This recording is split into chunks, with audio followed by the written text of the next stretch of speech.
Setting stuff up the last few minutes, making sure we are good to go. So if you can hear me, please give a ++ or GG or notification in chat. And let's get started. All right, let's see here. So today should be day 675 of the illegal invasion of Ukraine by the Russian Federation under the administration of Vladimir Putin. And this is Secular Sekai with Tridents Against Tyrants coming to you. Okay, perfect. And I see some indications in chat. Coming to you today with some news from the front line. We've got some updates on our fundraiser and more. Oh, and let me reload one of my live stream pages.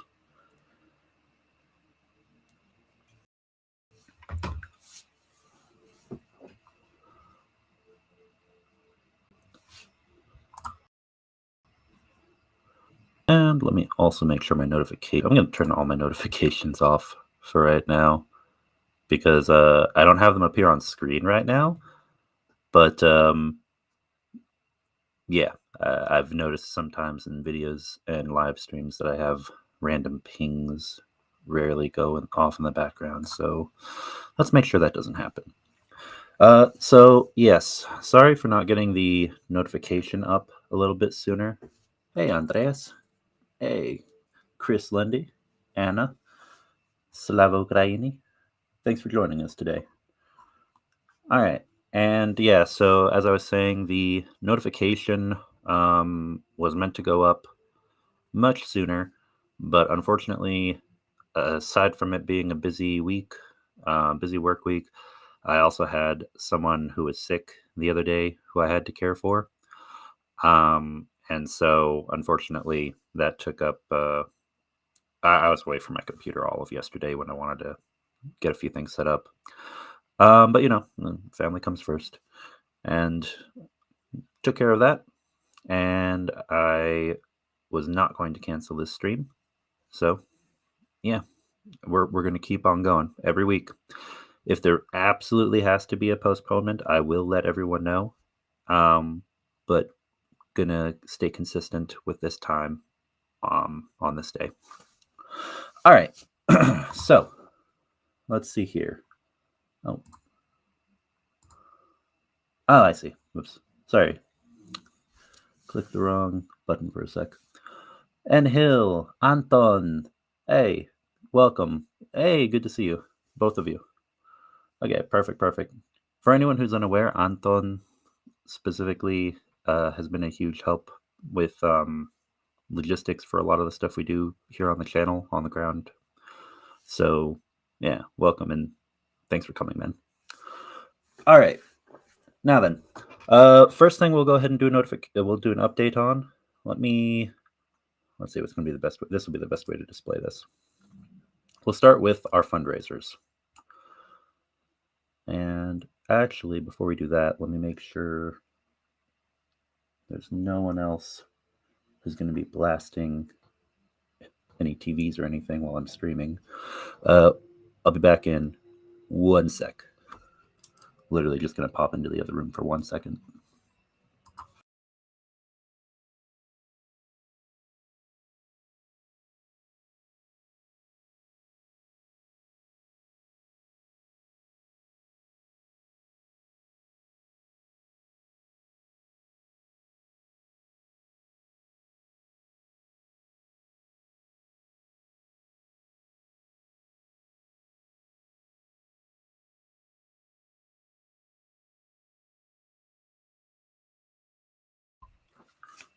Okay, and I'm back. I guess that was more than 1 sec, but semantics. All right, so our updates regarding the fundraisers will be that, as you can see, I did a community tab post about this, but we have had some progress here recently. The exact number I'll have to pull up on the screen. Let me do that real fast.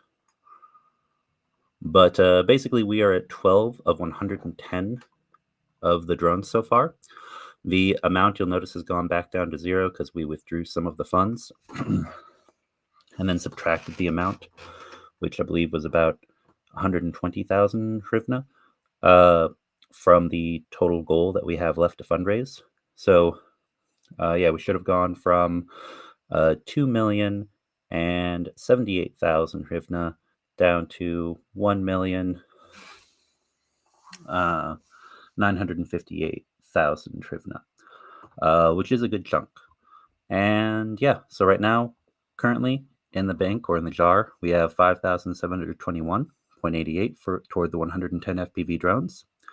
And what we had fundraised so far for the anti-drone gun was also subtracted, and we have 66,455 hryvnia left. So let me go ahead and get those values for you right quick in US dollars.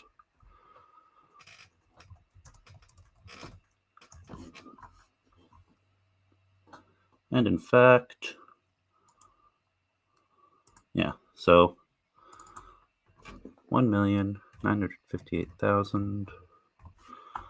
In US dollars, we still have $51,494.99 left for the 110 FPV drones, which sounds like a lot, but remember, we originally started with a total amount of 2,200,000. So that was just a little under 60,000. So 57 in current conversion, 57,859. So we're making good headway. You know, we're gonna get there little by little, and it's going along. And of course, it's an ongoing campaign. So whenever we withdraw funds and you see that total amount go down, you know that those are drones that have already been purchased. So let me go ahead and pull that up on the screen so you guys can see it.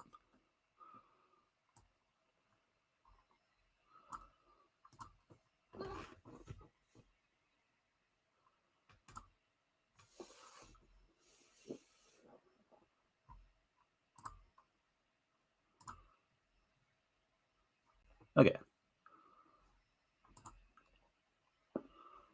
And there we go. So as you can see here, and let me make it full screen.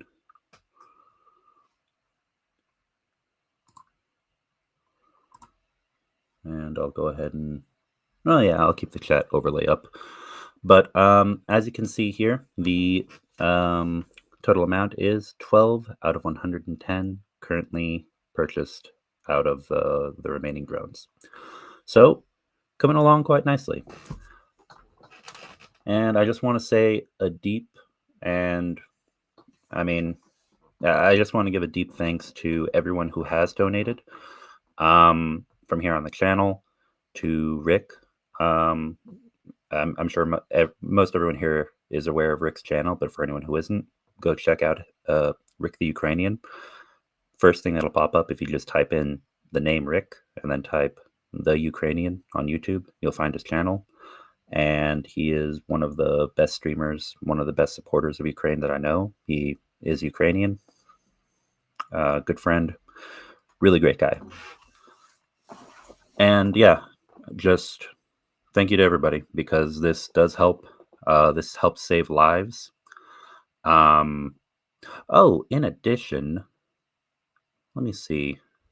You know, there is another update, and unfortunately, I do not have subtitles for it, so I guess playing it here, it would all be in Ukrainian.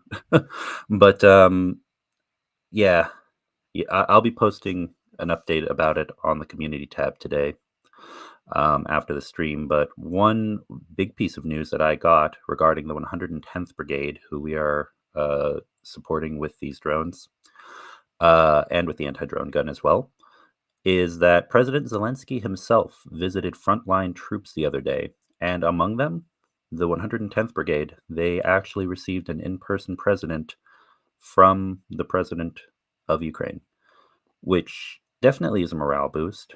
That is big news, and it's good to hear. It's it's really uh, it's really encouraging. It's really admirable to hear that, the leader of the country, he cares. Ukrainian leadership cares. International partners and allies, we all care. And yeah, those guys serving at the front lines in Avdiivka and in the other hot spots of the war, most especially Avdiivka right now, they are deserving of all our respect because they are they're they're in the midst of the fire, everybody. They are in the midst of the most intense fighting most militaries have seen since World War II, definitely in Europe. Worldwide, yeah, I don't think there's been artillery-based land combat like this for a while in most places. But even if we just say in Europe, absolutely more than most any uh, combat unit has seen on that continent in a long time. All right. Now then, let's go ahead and move on. So, okay.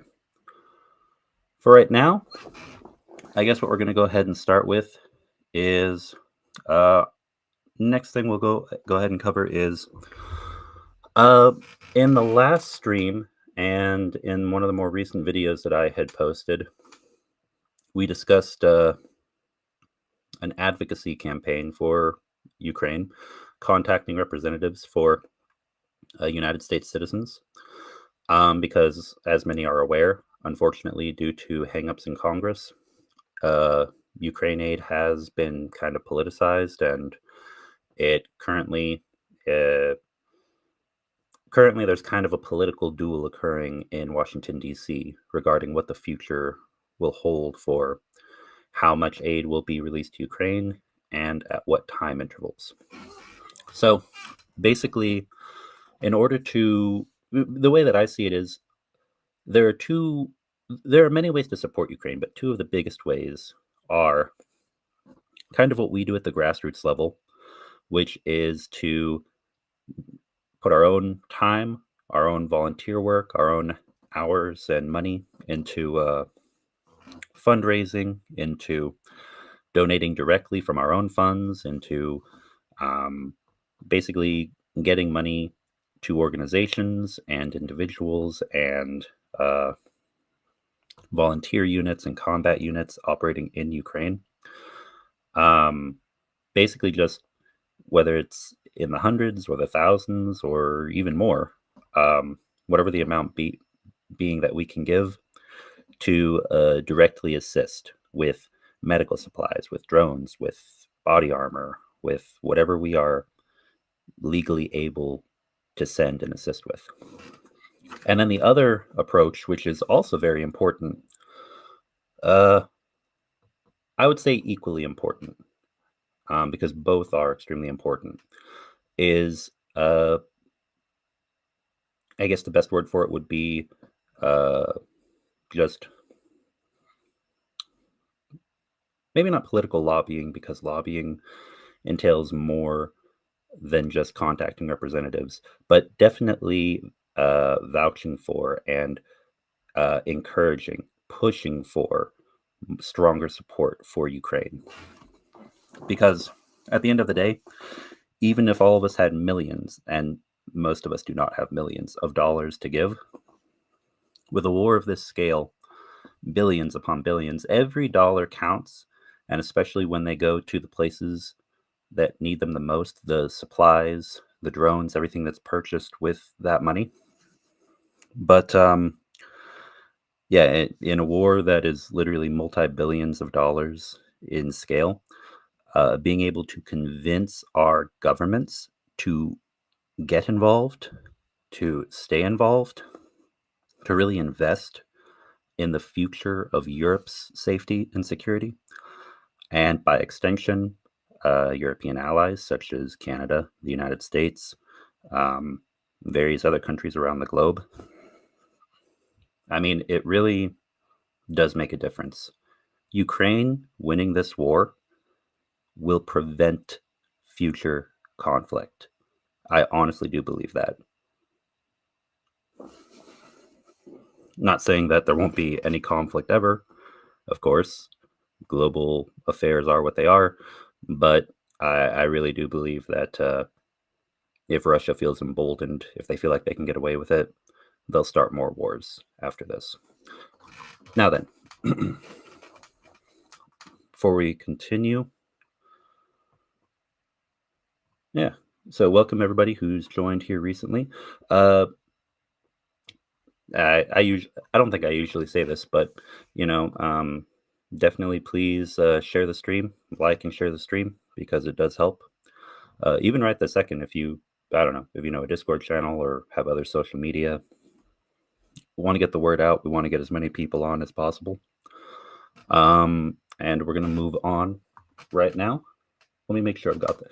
Let me make sure I have names and emails blurred or not visible on the screen before I switch over to this page.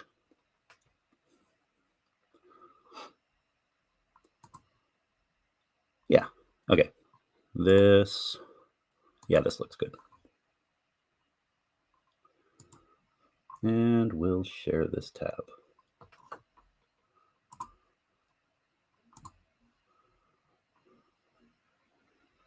Okay, share screen, or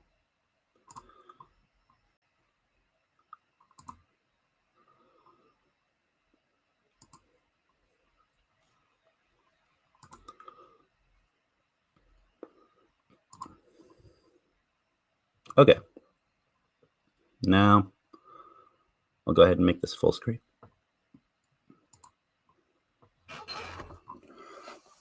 And for now, I'll go ahead and remove the chat overlay. Okay, so here we are. Oh, and I'll also, because it's in the way for 1 sec, I'll remove the overlay. There we go. All right. So right here, actually, I'm also going to go ahead and take the ticker off for 1 sec. There we go. Okay, so right here, you can see I have an Excel spreadsheet pulled up.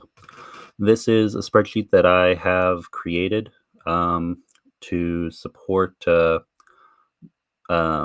members who are interested in being able to contact their representatives in the United States, to contact congressmen, both senators and members of the House of Representatives for their respective regions, and to talk with them about the current situation in Ukraine. Either leave a voicemail or send an email, send a physical letter, because those do make a difference as well. They definitely do. And then record the fact that today I left a voicemail. Today I called and I spoke with one of their aides. And let me give a quick breakdown of how this is working. Got a few people who have signed up.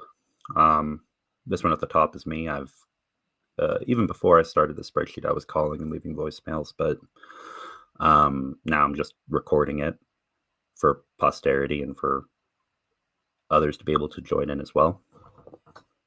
And let's see here.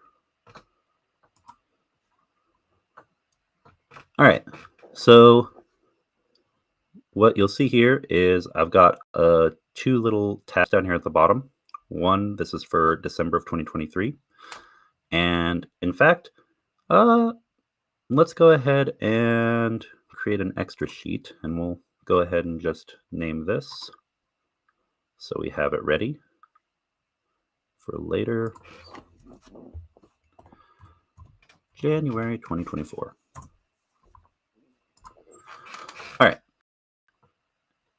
And I'll fill that in with the date later.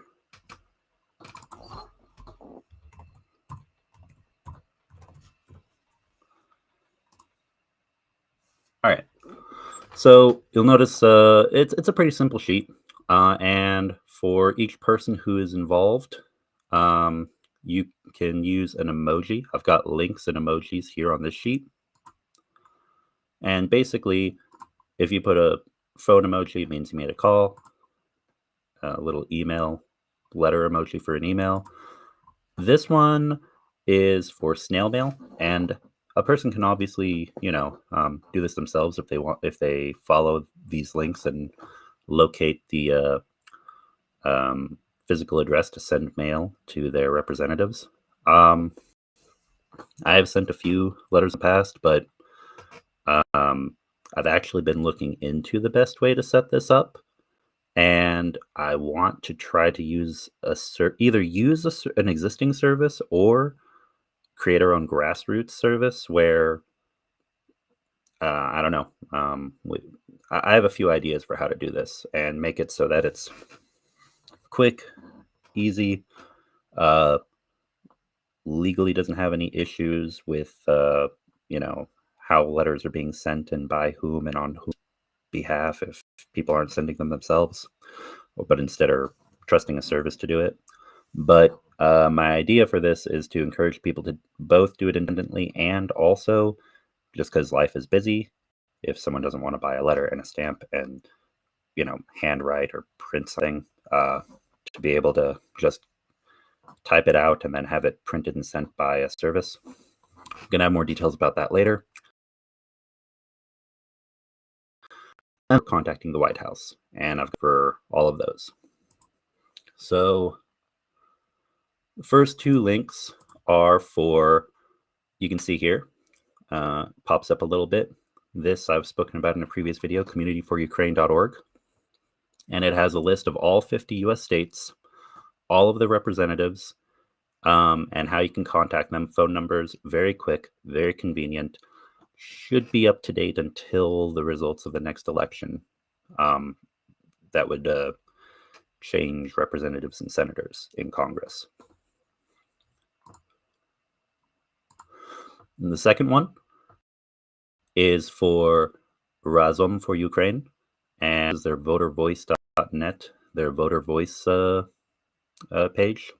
There's a lot of information here. If you go to and it'll show you how you can get involved with Razom. They do a very similar campaign. And then finally a link to call the White House. Now, again, not everyone here watching might be a US citizen. And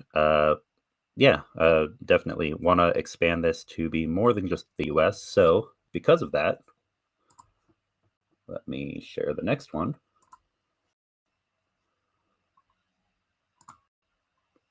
Share screen.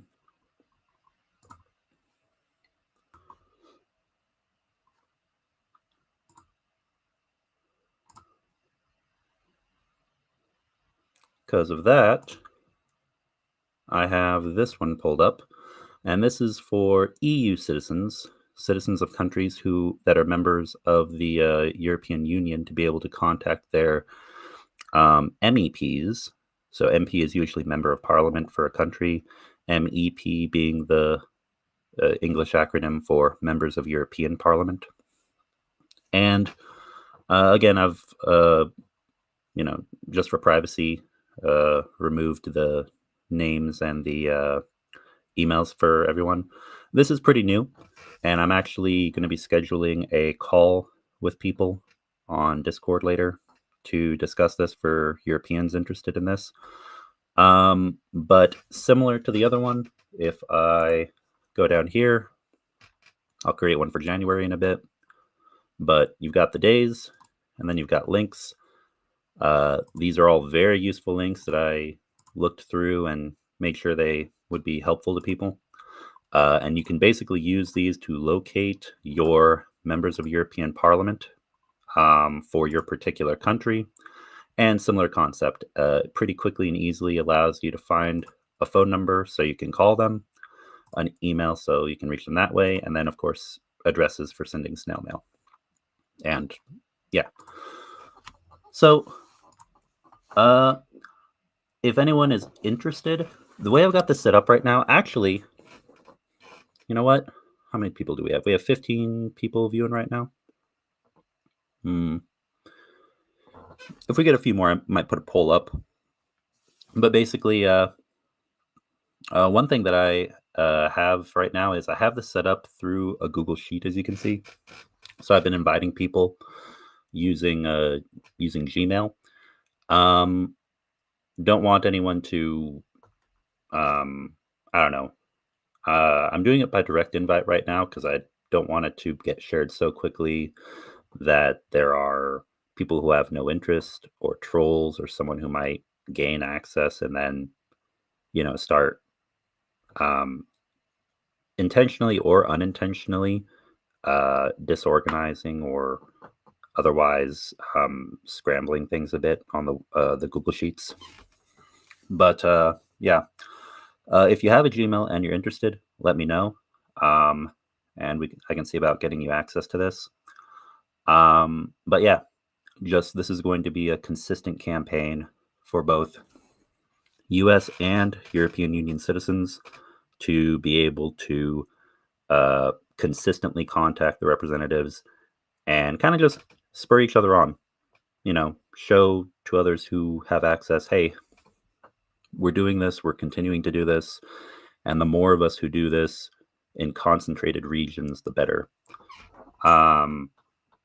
Actually, to that end, on the US page, I guess you can't see it because I kind of obscured it, but on the US side at least, I'm asking people to put their state. They don't have to put their name, but just an email for contact, and then optionally, if they want to, their state and their voting district, and then same thing on the European side.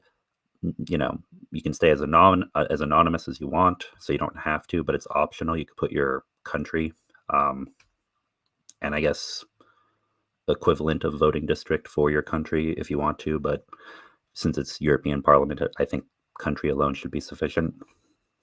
And that just lets us know which representatives have been contacted by how many people, helps to organize and kind of gather metrics, data for future planning to try to make all of this more efficient. All right. Now I'm going to take a second and look at the comments you guys have been sending me in chat. And hey, Tashi, Carl Green, Taz. Hey, welcome everybody. Glad to see you guys. Perfect. Yeah, Susai, if you are interested, don't put it here in chat if you don't want to, because I don't want anyone to get, put an email out publicly unless they're comfortable with doing so. If you do want to, feel free, and I can share it with you. Otherwise, you can send me an email at, here, I'll put it in chat.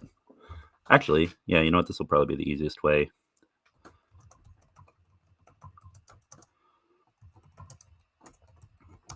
And Anna, thank you for being here. Very much appreciate you being here to help with moderating.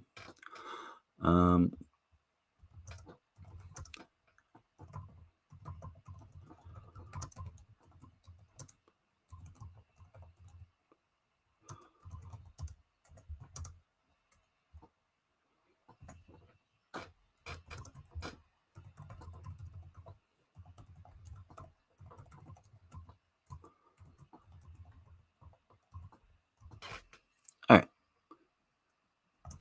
Yeah, and I've gone ahead and put it in the chat now. If you're interested in more info on the representative contact campaign, email Tridents Against Tyrants at gmail.com, and I'll get you access. Just remember that currently, the way I have it set up, you would need a Gmail to gain access to that, because I am, yeah, it might be possible to share with non-Gmail accounts later, but I need to check configuration and how I want to set that up for security. All right. Now then. Okay. Beyond that, next, I guess we'll go ahead and shift over to information from the front lines. So to that end, all right, let me do this.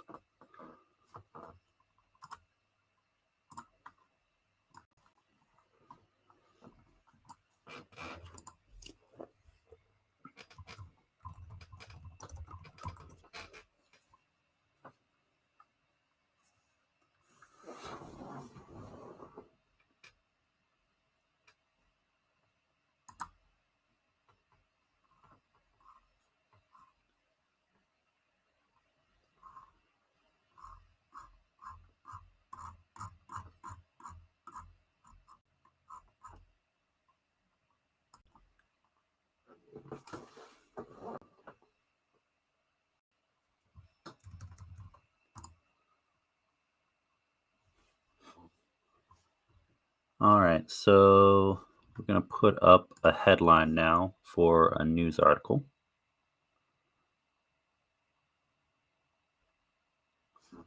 So let me go ahead and set that up right now.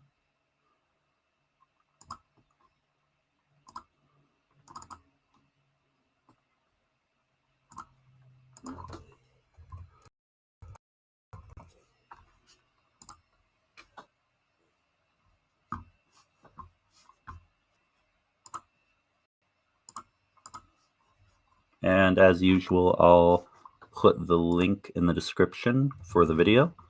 But first, I'll go ahead and put it in chat too.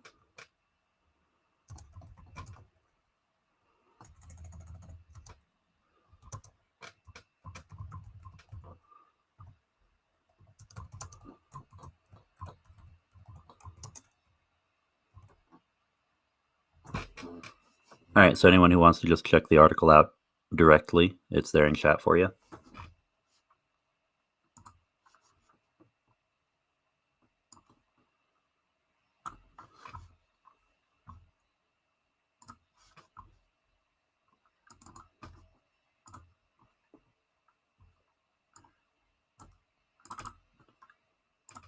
And there we go.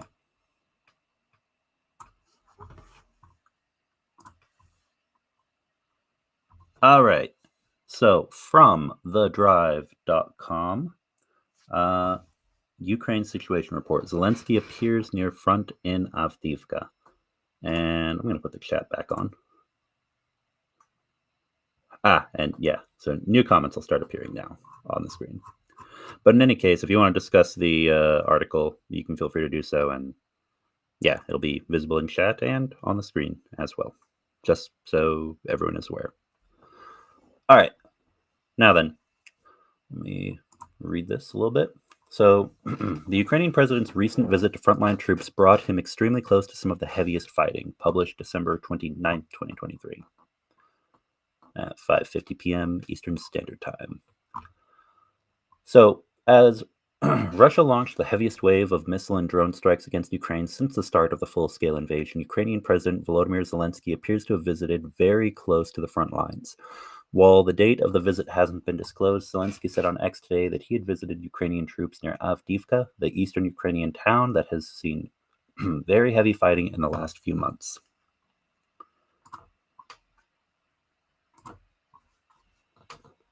While the date of the visit hasn't been disclosed, Zelensky said on X today that he had visited Ukrainian troops near Avdiivka, the eastern Ukrainian town that has seen very heavy fighting in the last few months.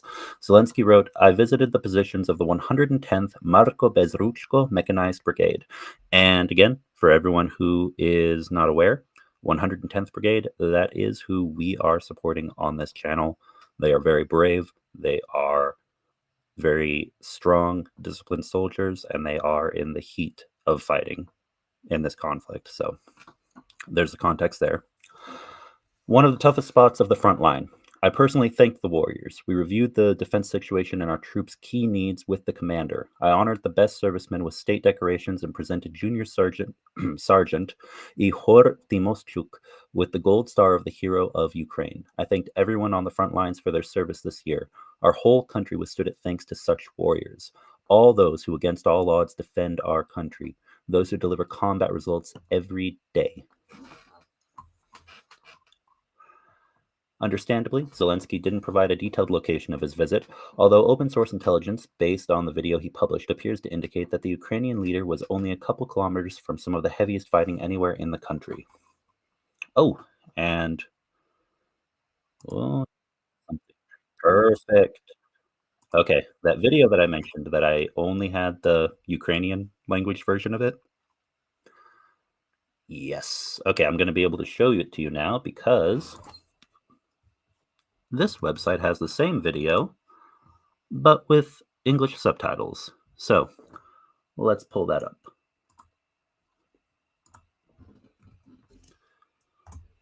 So I can show that to you guys.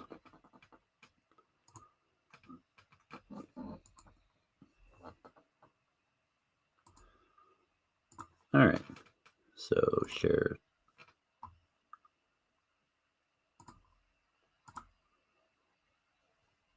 Oh, interesting. Wait. Sorry, I'm realizing that my... Huh. Well, hold on, I'm sorry. I just need to check one thing really fast. Oh, wow. Okay, so my software, it has an option to share a tab or share a window. And I used to think that I had a big limitation with how I could use this because the tab lets you share audio, but the window does not. But apparently, it has two options for sharing a window, one with and one without audio. And the only difference is one says tab and the other says window. Anyway, I'm getting off topic. Sorry, that's my ADHD, but that's good to know. Now I don't have to do a very janky audio reconfiguration with third-party software that I was annoyed about having to do. So again, if you see at the bottom of the screen a little ticker that says live with restream.io, that was basically the one and only thing that I had a grievance with. And other than that, now that I see that that is not a problem, yeah, this software is made in Ukraine, and I really love it and appreciate it. And that nice Ukrainian flag background you see was built into it. So yeah, if you are ever interested in streaming, check out restream.io because yeah, their service is great. Anyway, all right, I'm going to go ahead and share this now. And I'll just go straight to this video. And let me know, let me pull it up. Let me know if the audio is working properly or not. And this is a message from President Volodymyr Zelensky, directly from the front lines of Avdiivka. And let me make sure it is. Oh, let me make sure it's audible, because it says that it is.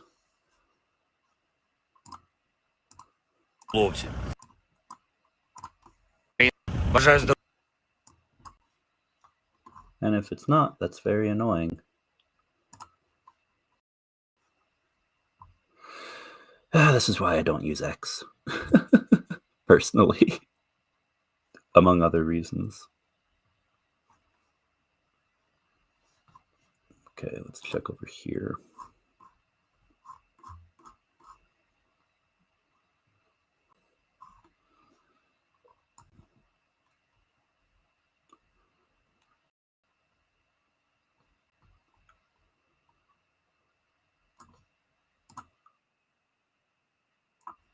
Do X videos not share audio unless you watch them on X? If so, then that is extremely annoying. But let's see.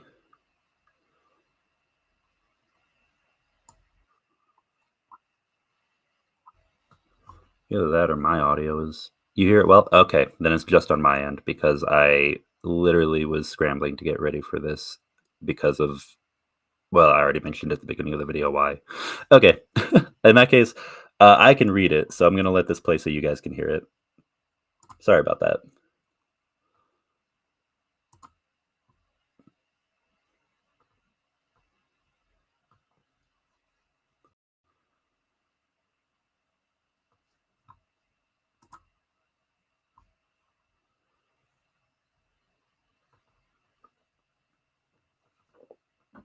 All right, while that is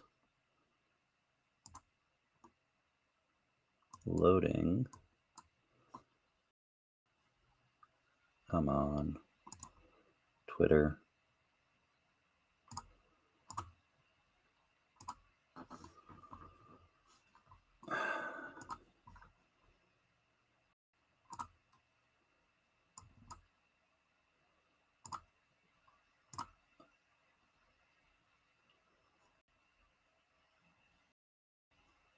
Here's what we're going to do, because I do want to show this video on stream. I'm going to go ahead and get this fixed really fast.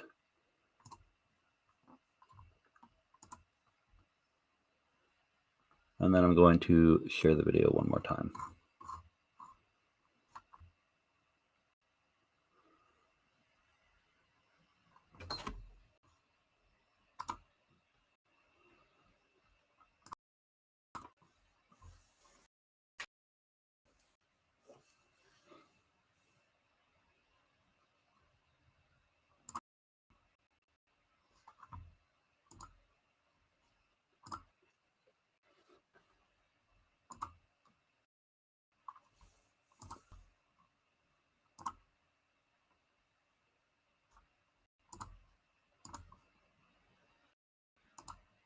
Okay.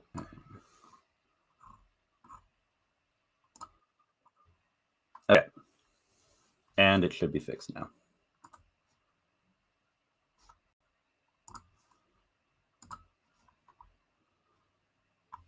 And here we go. Здоров'я, шановні українці, українки. Авдіївка, наші позиції, наші хлопці. А тут захищає свої, захищає увесь наш народ, як і на всій лінії на передовій. Донеччина, Харківщина, Запоріжжя, Херсонщина, лівий берег. Це важко, це біль, це втрати. І це люди, які на собі тримають життя України. Тут життя виборюється. Ми вдячні усім бійцям, кожному солдату, матросу, сержанту, кожному офіцеру, які виносять цю війну на собі. Дякую всім вам, воїни. В Авдіївці разом з командою привітали воїнів з Різдвом, з Новим роком. Усі, хто на нулі, хто захищає нашу країну. Безмежна вдячність кожній родині наших героїв. І усім, хто допомагає, хто працює, щоб у хлопців на фронті було все необхідне. Усім в світі, хто вірить у нас і хто робить все, щоб Україна змогла більше. Пам'ятаємо, що вирішується в цій війні. Захищаємо нашу державу. Слава Україні! Героям слава. So, yeah, very inspiring. I can't remember the last time in North American or European history, in recent history, that is to say, since World War II, that any leader, World War I or World War II, that any leader has been at the front lines of a major war or conflict with their troops, to stand in solidarity with them.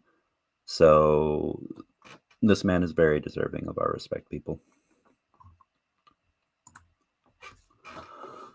All right, now then, let me stop sharing that.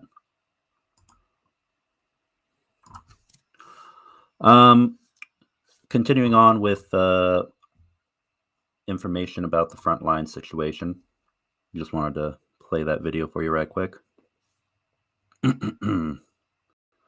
The rest of this article, and I won't go through the whole thing, but I'm going to cover a little bit more.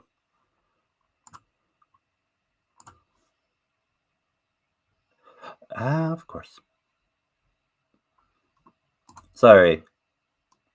X. The video from X, of course, then didn't want to exit full screen. That entire company is just... Yeah, I will hold my thoughts on that, but it'll be interesting to see what the future of that company holds. Anyway. All right. Before diving into more developments from the conflict in Ukraine, the War Zone readers can review previous rolling coverage. Okay. Latest news. According to the US-based think tank, the Institute for the Study of War, or ISW, very in-depth and very analytical organization. If you want good, useful news regarding the current war in Ukraine, some might disagree with me, but I personally, I find them to be relatively objective and quite well informed. The Russian employment of penal battalions in its war in Ukraine has now extended to using Ukrainian prisoners of war. As the ISW points out, such a policy is in breach of the Geneva Convention on POWs. And I'm going to go ahead and highlight that because that's very important to make note of.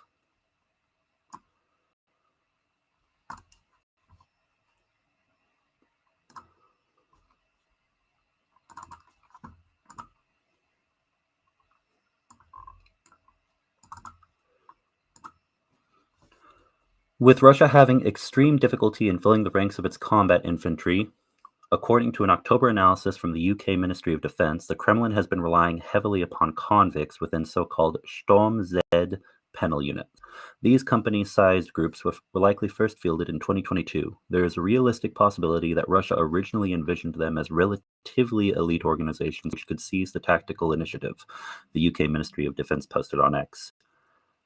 And I will say, when it comes to Russian quote unquote elite forces, a lot of units, especially from private military organizations that were originally meant to be truly elite among their fighting forces, have basically been relegated to the position of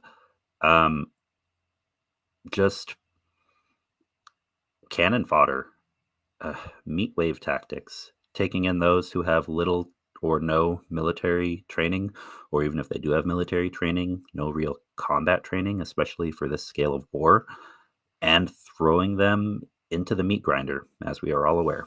And yeah, the respect for some of these units, such as, well, I guess I won't say respect, but the recognition of skill on the battlefield and actual quote-unquote elite status as soldiers for units like Wagner, for example, it's completely shattered. Like, the world now sees that these units are shells of their former selves.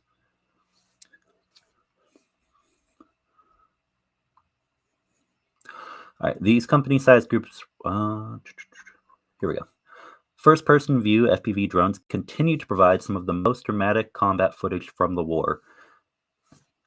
In a recent example, an apparently civilian car with a member of the Russian military or pro-Russian separatist at the wheel attempts to escape the attention of a Ukrainian FPV drone. In the process, the car overturns before being destroyed by the drone. And let me take a look at this real fast and make sure.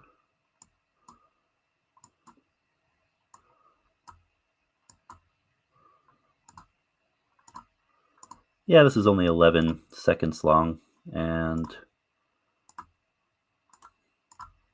I don't believe it's depicting anything that actually, you know what, just to be safe, it's only 11 seconds long. So, and I don't know if YouTube would have a problem with it, so we won't display that video, but suffice it to say, the car swerves and crashes, and yeah, the aftermath is quite definitive that anyone who might have been at the wheel, any orc driver at the wheel, likely was improved after that took place. It's interesting to see how FPV operators train to use their drones in this example. All right, so the rest of these are examples and videos from X, which I don't know if YouTube will actually be okay with me showing without giving the channel a strike. So we'll go ahead and move past that. One more important update to highlight here. North Korea has delivered millions of artillery shells to Russia, Bloomberg reports. Based on the assessment of South Korean intelligence agencies, Pyongyang has now stepped up its supply of these much-needed munitions, the first of which were apparently supplied in the fall. Evidence for the scale of the deliveries comes from satellite imagery showing the transport of arms shipments from North Korea into Russia. And so this is why it is so important for the West to arm Ukraine. And of course, we as grassroots volunteers, we do what we can to provide what we can, but I don't know, maybe some of us actually do have access to factories or the ability, fabrication resources to be able to create certain things that the Ukrainian military would need. But Most of us do not. And so one thing that I have been researching, and I'll have to call them next week after the holiday is completely over with New Year's. But I've been looking into exactly which banks in Ukraine work with foreigners regarding war bonds. So you could be a Ukrainian citizen or you can be a supporter of Ukraine, a non-resident, and to be able to purchase war bonds, basically, to invest in the Ukrainian economy in the form of war or freedom bonds, as they are also called. Um, and yeah, I'm going to be sending an email today after the stream and then calling them next week. Once I have an update on that from which institutions work with foreigners, I will let you guys know once I have an update on that. Because it is important and we do need to arm Ukraine. All right, next, let's go ahead and take a look at the deep state map. So, yeah, I'll just pull it up here so I can share it more easily.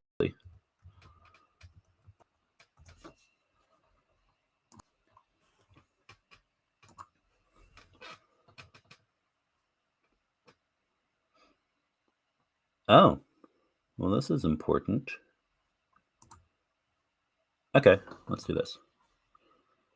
All right, I'm gonna close this article now and share my screen with you guys again.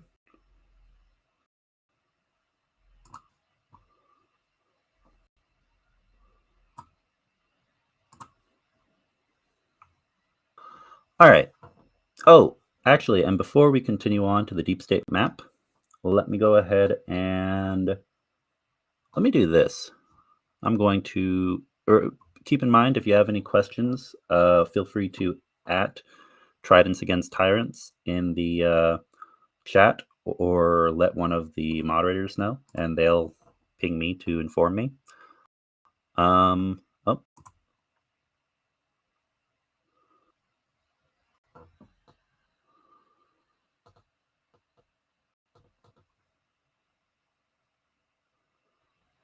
All right, let's see here.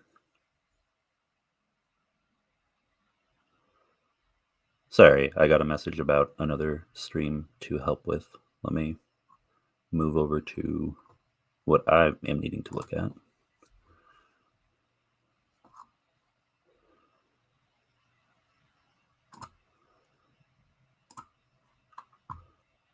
And yes, we are still fundraising for both the FPV drones as well as the anti-drone gun. Both fundraisers are still active.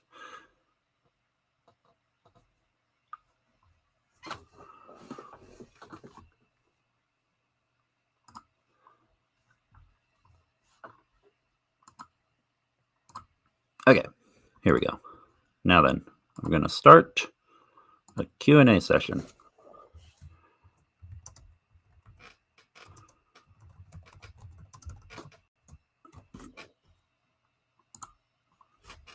There you go. And now there's a Q&A, so if anyone has questions, feel free to put them there, either directly in chat or click on the option at the top of chat that says ask your questions here. Now then, back to the map. All right, so important. Oh, nice, and you can get it in Ukrainian or English. Important notification. Warning, it's dangerous and forbidden to use this map for green corridors. It has inaccuracies and is updated with a delay. For us specifically, we are not setting up green corridors or evacuation corridors, so I actually really appreciate that they put that on here. Good to know. Now, agree. All right. And to start with, all right. So updates as of the 29th of December. We'll go ahead and start with Avdiivka. And we're going to go back by 1 week to the 22nd.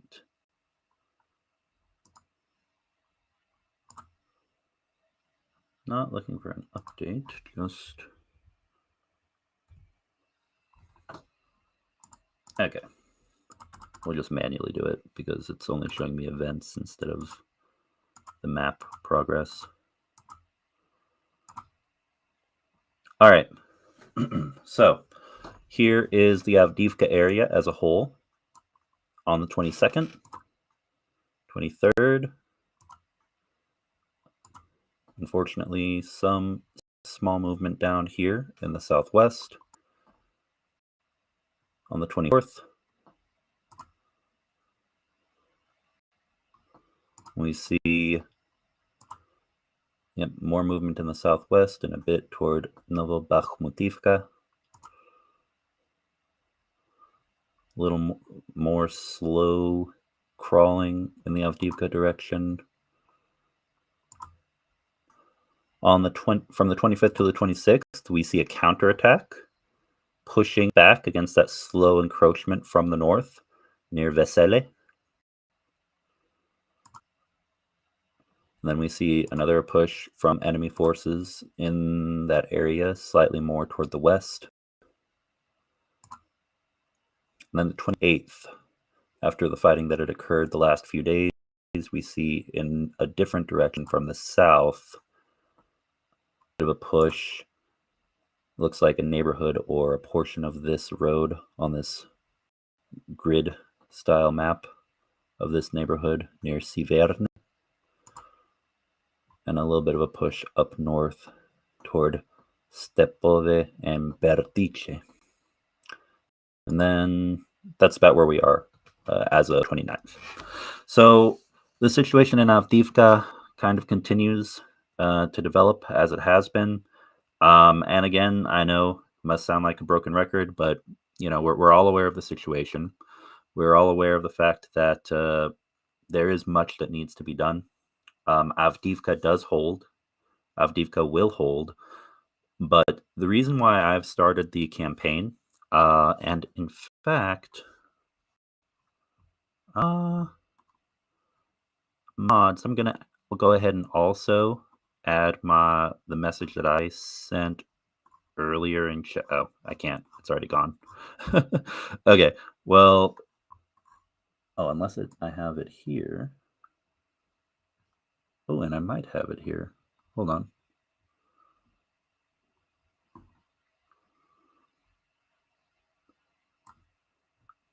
Yeah. All right. Hold on.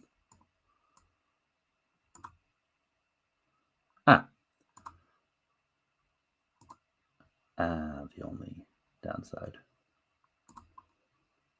Okay. Well, I'm going to go ahead and show a message on the screen for right now. And we'll remove that caption. Or that ticker, rather. Mods. I'll go ahead and type this in to the area where you guys have access. So you can have this, but let's add this to the list of, it's not really a link, but list of things to occasionally put down for people to see.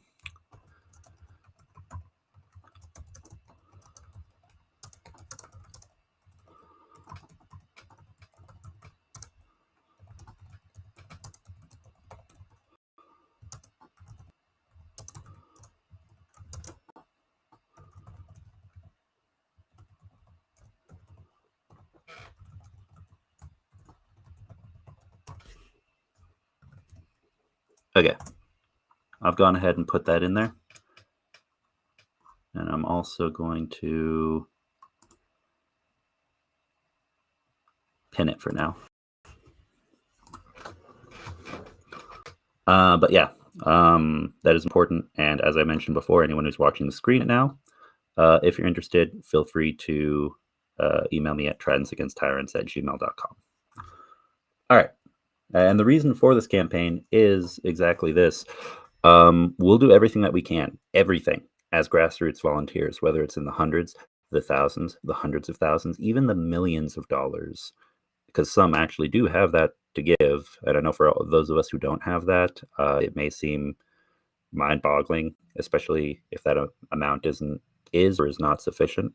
But getting that package, that aid packages, additional packages from EU countries and the European Union Commission and European Union Parliament as a whole to be passed, and also convincing US Congress to release I think it's $60 billion or so of additional aid to Ukraine. That is one of the biggest keys to Avdiivka continuing to hold. So I know many of us don't like politics, but the political battlefield is important, and we do have a part to play in it. Now then, let me take this off the screen.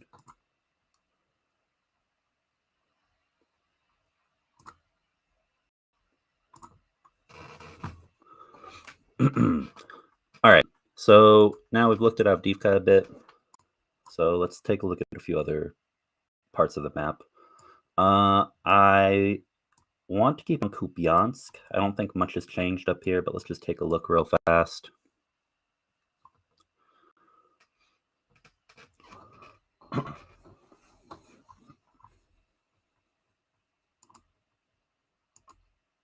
Also, is the map relatively visible with the chat overlay, or does it work better if I instead just make the map full screen for you guys? Let me know in the comments, or in the chat, rather, I mean.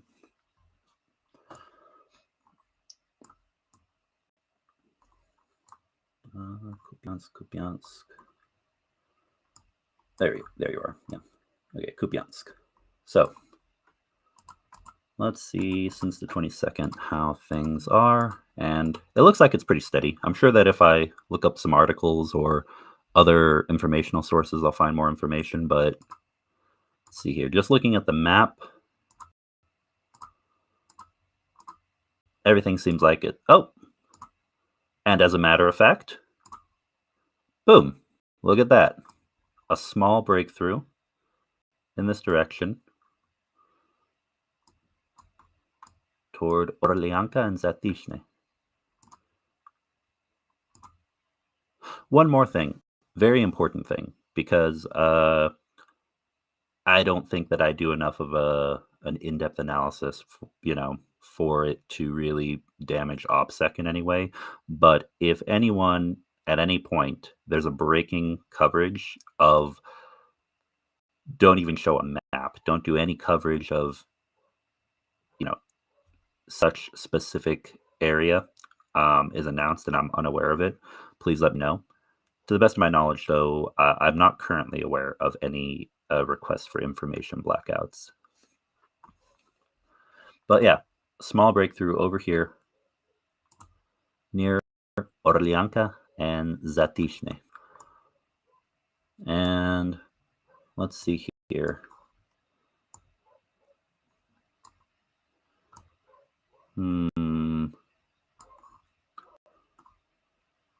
Luhansk, Belgorod.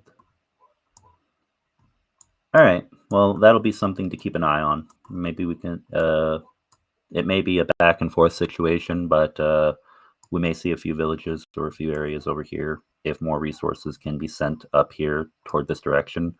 As you can see, compared to the rest of the map down here, there are still quite a few units up here in the Luhansk direction.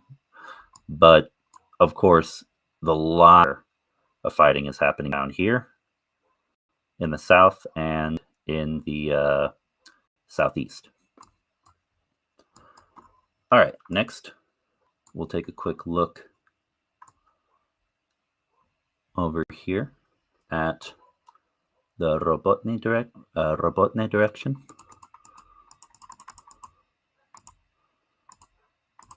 In the last week, since the 22nd,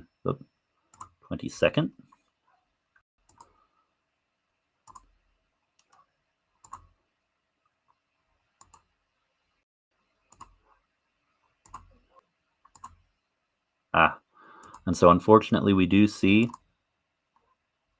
a push from the invaders from the south down here trying to counterattack, and it looks like they took a little bit of ground down here.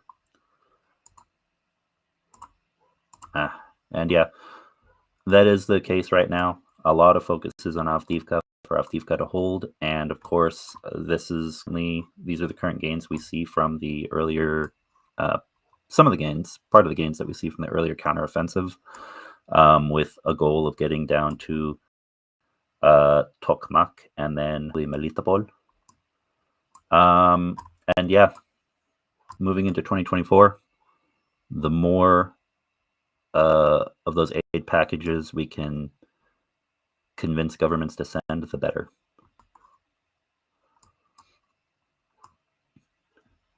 And I believe the Kherson direction, the Kherson direction is basically the same, right?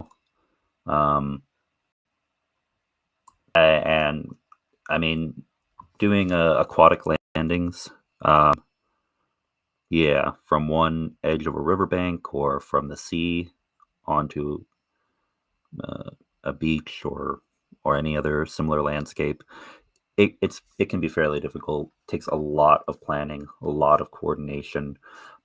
We do still see here, though, we have this part on the other side of the river that is pretty definitively in the green.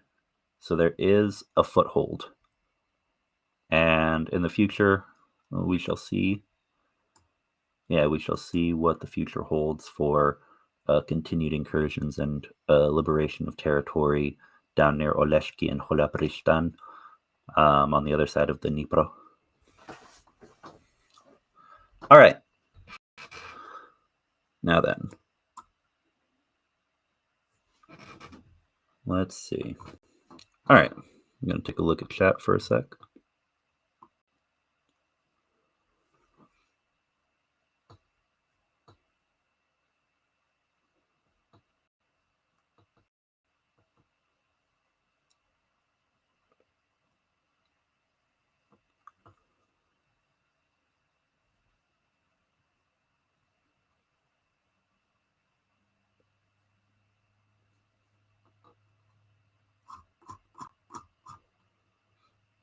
Okay.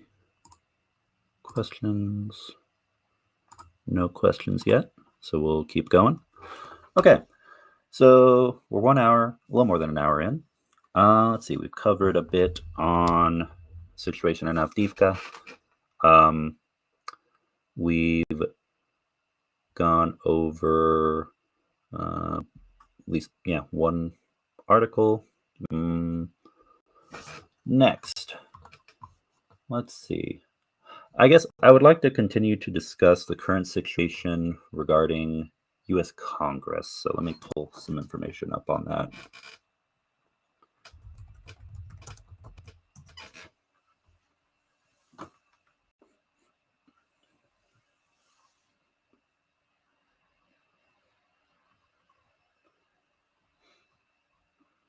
I'm not going to pull up an article on this, but it is aid packages coming from the to Ukraine. However, these aid packages are in the hundreds, and again, while that is still helpful, and we all do recognize that that is a substantial, amount of assistance. That's more than many of us can give. For a nation state, especially one with the kind of resources that the United States government has, and for a war on this scale, unfortunately, it's just not enough. It is good to see that aid is continuing to flow, but if it's not in the billions, then that means it's come down to a little bit of not a trickle. It's definitely not a trickle, but it less than what is sufficient to win this war. And obviously, all of us here, we do want Ukraine to win this war. So,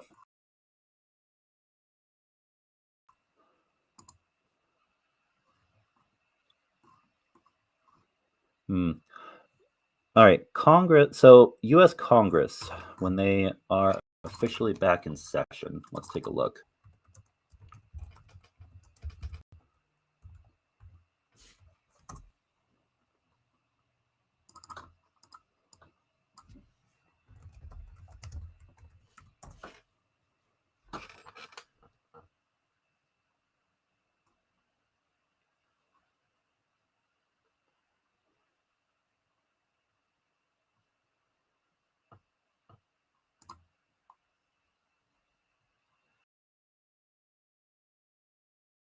Here we go.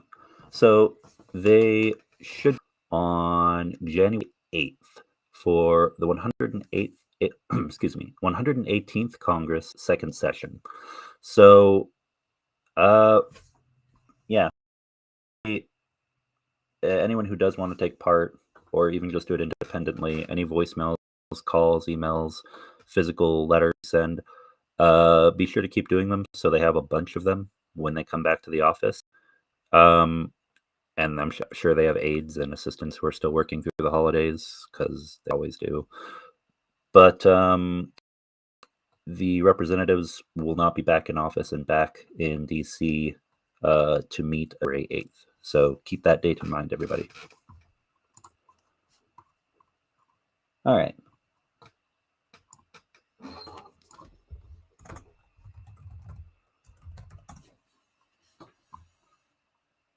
All right, here we go. So here's some useful information. And this is from AP News. U.S. announces new weapons package for Ukraine. And let me put that article in the chat from AP News. U.S. announces new weapons package for Ukraine as funds dwindle and Congress is stalled on aid bill. And there's an image of Ukrainian servicemen carrying the national flags and photos of their comrade Vasily Boychuk, who was killed in Mykolaiv in March 2022 during his funeral ceremony at the cemetery in Iltsi village, Ukraine, on December 26th, 2023. Rest in peace. All right.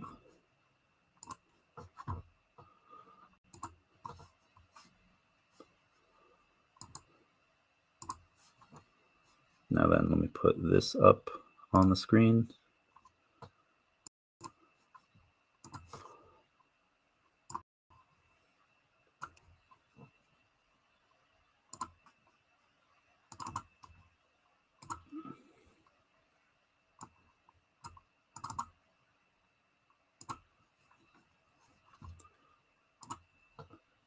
All right. Oh, doesn't quite fit. There we go. U.S. announces new weapons package for Ukraine as funds dwindle and Congress is stalled on aid bill. From Washington. The U.S. on Wednesday announced that what officials say could be the final package of military aid to Ukraine unless Congress approves supplemental funding legislation that is stalled on Capitol Hill. The weapons, worth up to $250 million, include an array of air munitions and other missiles, artillery, anti-armor systems, ammunition, demolition, and medical equipment and parts.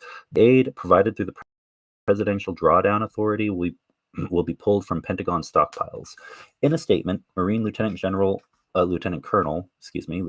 Garen Garn, a Pentagon spokesman, said there is no more funding to replace the weapons taken in stocks, and the Ukraine Security Assistance Initiative, which provides long-term funding for future weapons contracts, is also out of money.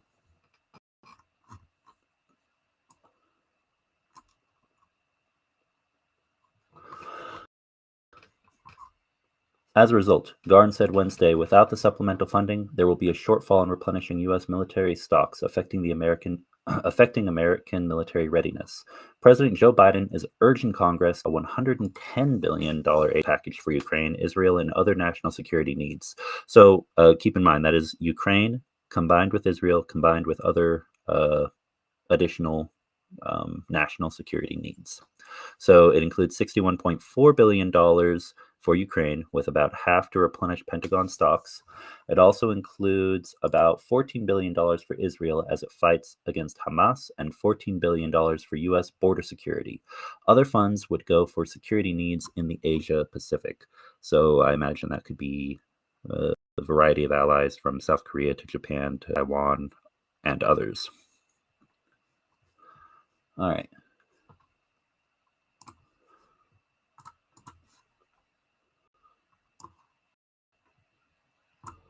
Due to an accounting error that overvalued some of the weapons sent to Ukraine over the past year or more, there's still about $4.2 billion in restored drawdown authority. But since the Pentagon had no money to replenish inventory sent to Kiev, and then that's been authorized, the department will have to rigorously assess any future aid and its implications on the U.S. military's ability to protect America, Garn said. This is the 54th tranche of military aid taken from department shelves and sent to Ukraine, and it is similar in size and contents to many of the other recent packages. Now, I'm not privy to all of the ins and outs of the DoD or the Pentagon. But I will say this. Much of been sent to Ukraine has been older stock and stuff that the U.S. really hasn't needed or hasn't anticipated needing for use abroad in most projected conflicts in the future. Really what it comes down to is if the U.S. were sending a ton, and I mean a ton, of fighter jet and munitions related to naval power projection, basically naval and air force resources, then I would say, okay, yeah, because there's the possibility of future conflicts in the Asia Pacific. There's the situation of Taiwan, making sure that there are resources to defend allies such as Japan and South Korea. But at the end of the day, no one, given the amount of pressure there would be not to engage in full-on hostilities with another potentially nuclear-armed power, such as North Korea, for example, because there is the concern of them having nuclear weapons. There has to be a preparedness, but North Korea is not Russia. No one is concerned, I think, about the U.S. being outgunned by a military like North Korea's, or South Korea even, outgunned by North Korea, especially with U.S. support. That's the one biggest land-based conflict the U.S. could see. But Taiwan, and then other potential hotspots in Asia. I guess there's Venezuela down in South America, but really my point being, because I'm getting off topic, is that there really, in my opinion, it sounds like an excuse, because everything that's being sent to Ukraine, there's no expectation of the U.S. to need to use it. No one's expecting anyone to take planes and warships all the way across the oceans and attempt an invasion of the United States. But it's not happen. So yeah, in my opinion, the U.S. should be able to give without worrying about affecting its own combat readiness. All right.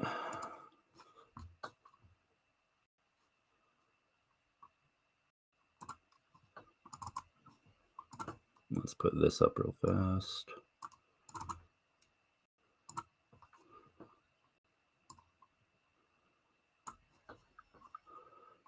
This is the 54th tranche of military aid taken from department shelves and sent to Ukraine, and it is similar in size and contents to many of the other recent packages. U.S. defense and government leaders have argued that the weapons are critical for Ukraine to maintain its defense and continued efforts to mount an offensive against Russian forces during the winter months. In a Pentagon briefing last week, Air Force Major General Pat Ryder noted the recent letter that the Defense Department comptroller sent to Congress, warning that the U.S. will be using up the last of its replenishment funds by the end of the year. Once those funds are obligated, we'll have exhausted the funding available for us to provide security assistance to Ukraine, said Ryder, the Pentagon press secretary. We would again continue to urge the passage of the supplemental that we've submitted.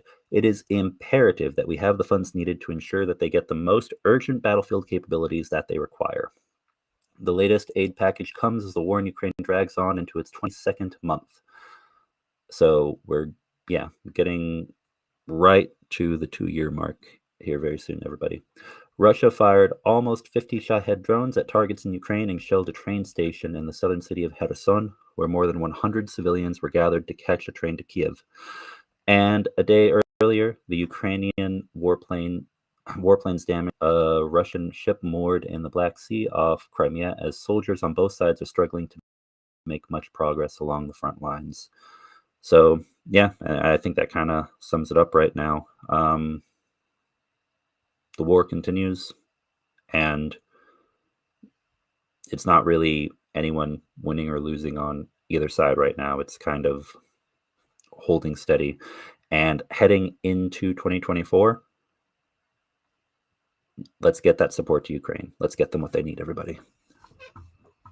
All right. Now then.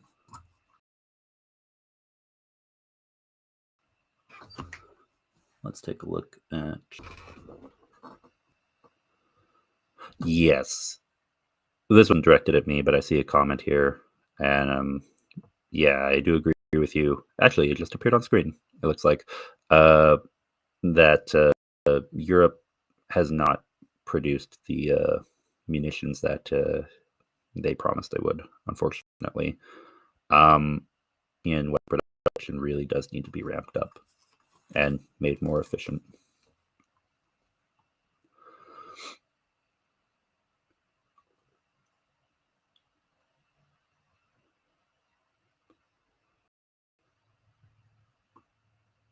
Yeah, exactly. Giving lots of weapon systems, but not the funds or ammo for the ammo for them. So yeah, I mean, if you have a gun and you don't have the ammo for it, then it's basically just a club. Similarly, if you've got various different weapon systems that take different shells, if you've got mortars but no ammo for them, then they're kind of just gonna stand there and be targets. And air defense. Okay, one very good piece of news that I did see here recently, and let me say a big thank you to all Brits who might be here with us today, because I did hear about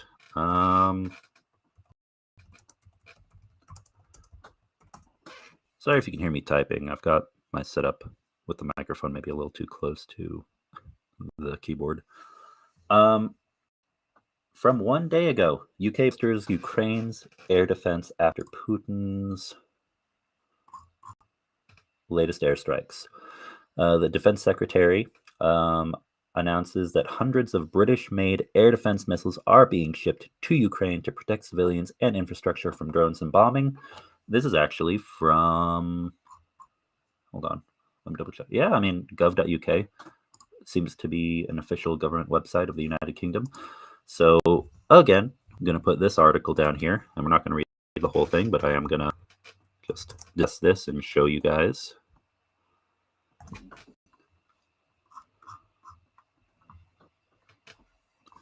And this is good news. The UK has been standing firm with assistance to Ukraine, and I do appreciate that. I respect that a lot.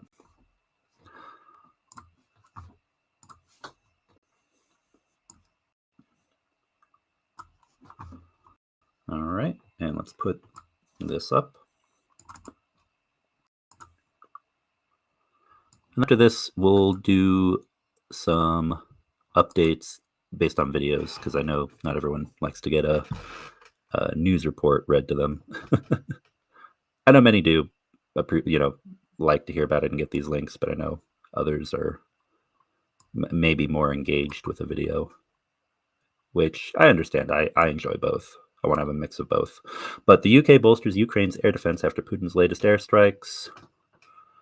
Delivery of a new package of sophisticated air defense missiles for Ukraine has commenced, rounding off a landmark year for the UK's support of Ukraine, having been the first country to provide modern Western tanks as well as long-range precision strike capability. The delivery comes as Russia continues its assault on Ukraine with hundreds of drones and missiles believed to have been launched overnight on cities including Kiev, Lviv, and Odessa. A package of around 200 air defense missiles will resupply UK-developed air defense systems provided to Ukraine in late 2022. Topping up Ukraine's crucial air defense capability to protect their citizens, frontline, and critical national infrastructure from Russian bombing and one-way attack drones. Now, why? I mean, obviously, we all know why air defense systems are significant. They help protect basically everything: civilians, government infrastructure, military infrastructure, and also the things that we send, or rather, that partner governments, especially what they send, such as HIMARS, such as various vehicles, such as airstrips, airfields that may house certain aircraft that have been given to Ukraine. I mean, think of it this way: if you give billions of dollars of aid, but no ammunition, then that is not great, because then you have to wait, and the war continues to drag on before you can utilize those resources for a counterattack, or even just in general on the battlefield, even for defensive reasons. But if there's no air defense, and then the enemy attacks and just kind of, neutralizes all of that equipment and personnel before they can get out into the field, that is truly catastrophic. And so this aid is especially appreciated. I would personally say definitely very important, not only to save civilian lives, but also the military infrastructure and the investment of partners in Ukraine to be able to fight back against the orcs.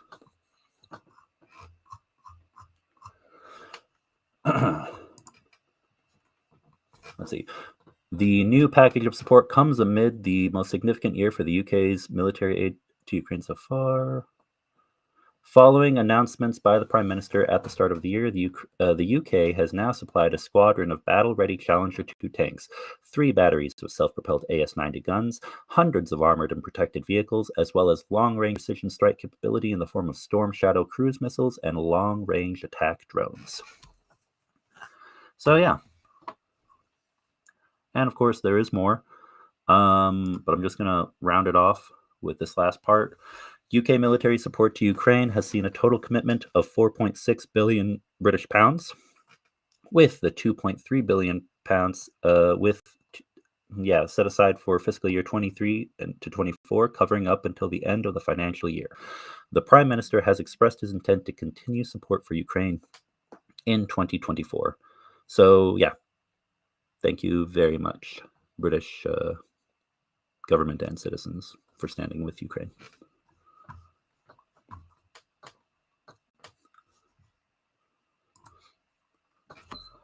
All right, and with that, let's test this out and just confirm that what I said earlier about not having to do that third-party audio software workaround that I kind of didn't want to do.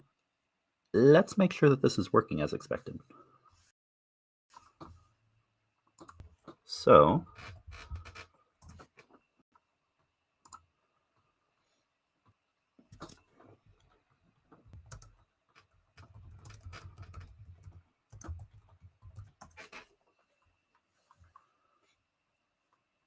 here we go. And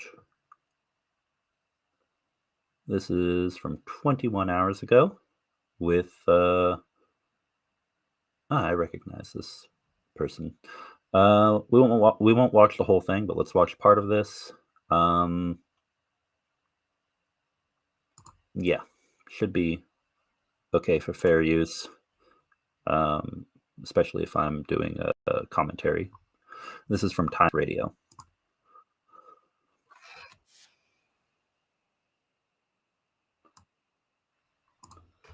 And as always, this will be down in the description later. Oh, shoot. But for now, let me just... I'll go ahead and put the video link for this in the chat.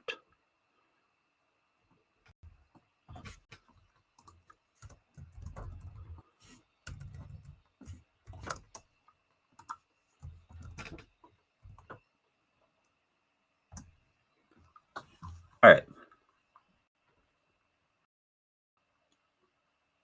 And so convenient, there's even an option to switch from Deep State Map to this one. And here we go. Oh, nope, not yet. Let me make it full screen. And I'm going to cross my fingers that this works as anticipated. Here we go. To continue intensive intensifying the production of the weapons. Are you guys able to hear that? Let me know in chat. We just really need to have our allies to continue intensifying the production of the weapons. Just for a simple reason that Iran and North Korea, the allies of Russia, they are not behind on the production of the weapons. I just wonder if you could paint the picture, tell us what you've been experiencing there within the last 24 hours. Hello, Kate. Thank you so much for having me. You know, we used to waking up to air raid sirens almost every other night. This is how it has been for the last 2 years.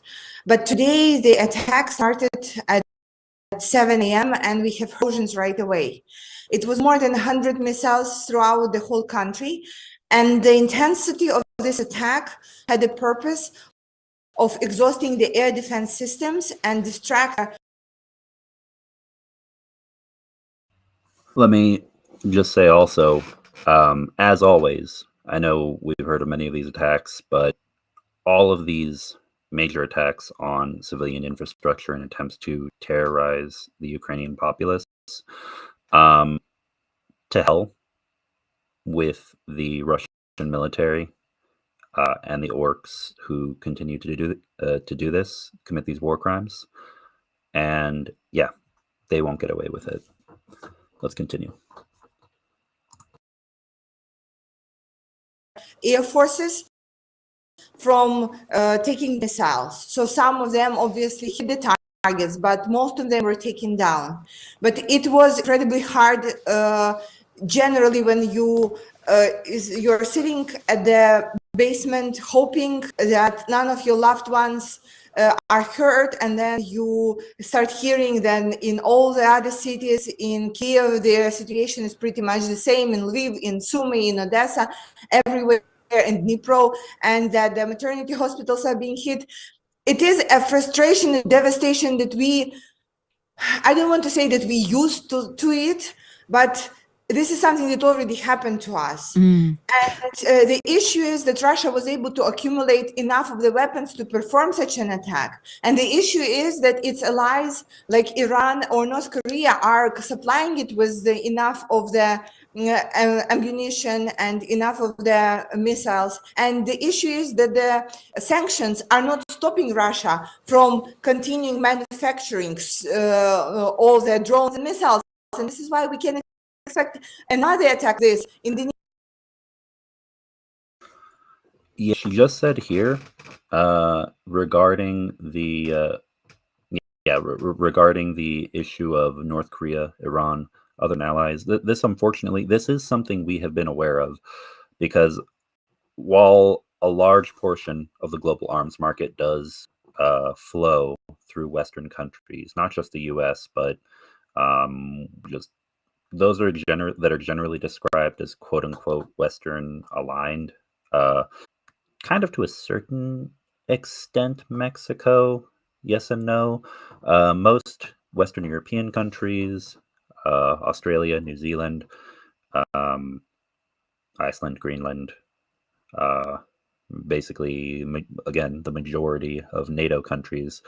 There still is quite a bit that flows through kind of neutral parties, or those that kind of maybe are a little hard to pin down, kind of maybe do business with both sides, such as Brazil might be one example of that.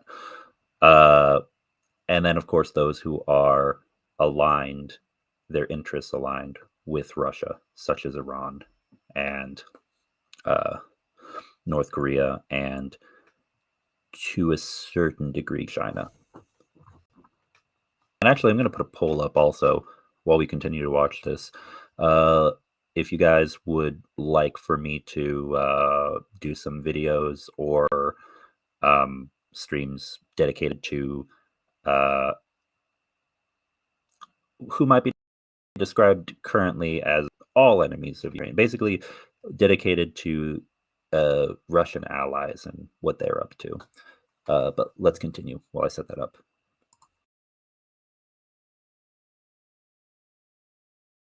Nearest future, and this is what is absolutely terrifying. Yeah.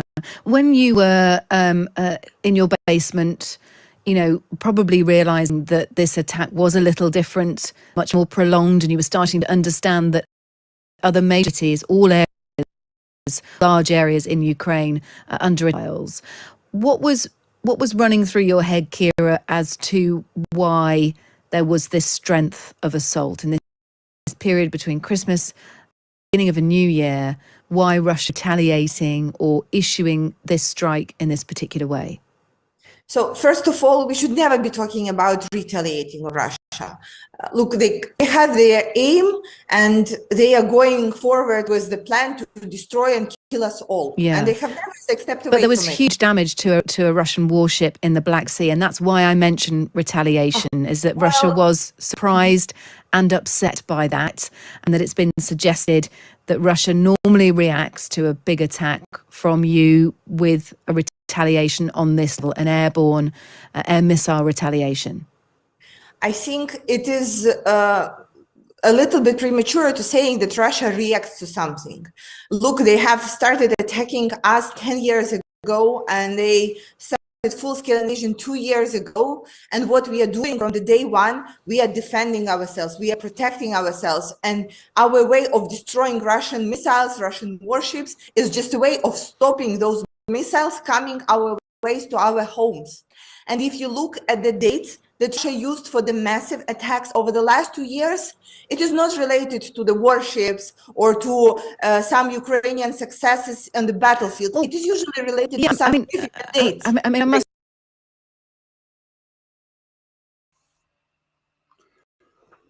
All right, so that poll is up, or should be. It's showing it's loading. I'll come back to that in a sec. But in any case, yeah, what she said about these strikes really not seeming to be related to the conflict and not being targeted at military installations, it's very true, and it is a major issue. And again, that is why we call the enemy Russia. Again, I see an overwhelming number of video responses, yes, so far, on content related to countering Z allies, meaning Russian allies, which I guess I should have expected that, but only reason I ask is because this channel right now and in the in the future will be primarily focused on Ukraine. But yeah, I do also want to focus on ways to see the big picture, ways to help Ukraine that maybe other content creators, journalists, media outlets aren't focusing on as much. All right, now then, let's continue.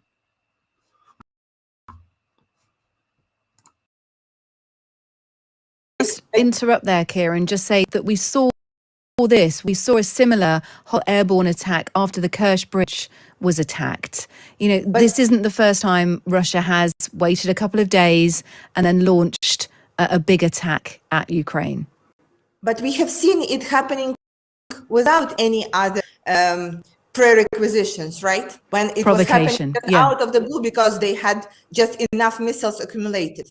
We knew that they have enough missiles for such an attack, and we are very open that they have more missiles for more similar attacks, because there was a decrease in the intensity of the attacks over the last couple of months. And it only shows you one sign that they are accumulating for something bigger to more targets. But generally, Russian attacks are tied to some significant dates, like a year anniversary of Soviet Union, or a year anniversary of the victory in Second World War, or a day of Ukrainian army. Like last year, one of the major attacks was on New Year's Eve, when all people were at home. And I think it was the time when we had the missile hit, the closest of all missile hits to my home. It was just a couple of buildings away. And there was nothing happening before that. Okay. It was just the plan that they had to execute on, and they were going on. Yeah. So look, we know Russia have stock of All right. And just so I'm not playing the whole video, because I don't think there'd be any issue with Times Radio, but I'm going to go ahead and move forward a little bit just so we can hear a bit more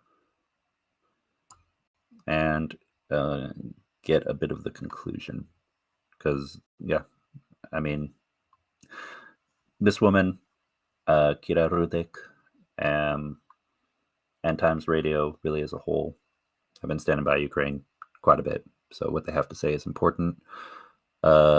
Definitely go check out the original video and check out their channel.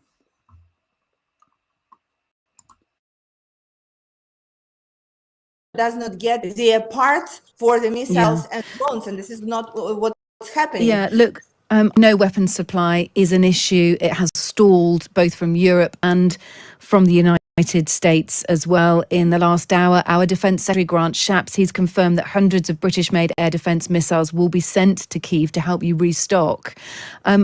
Where else and how else does Ukraine make its appeal for more weaponry? Well, first of all, we are incredibly grateful for this decision because it will literally save lives.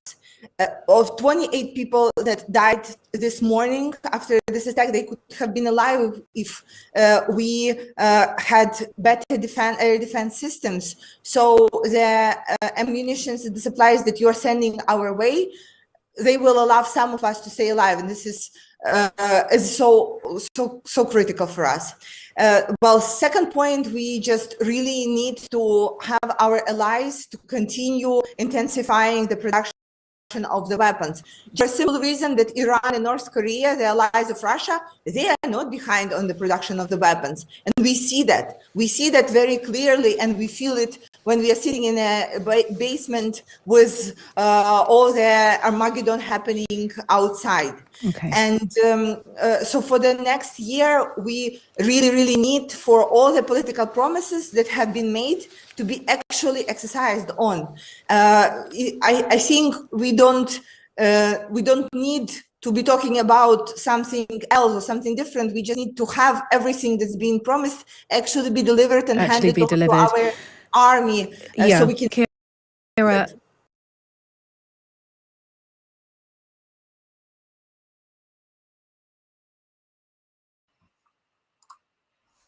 all right, there we go. And yeah, also I believe there was a pop-up there in the corner of the video for another Times Radio video related to the conflict in Israel, related to IDF forces combating Hamas in Gaza.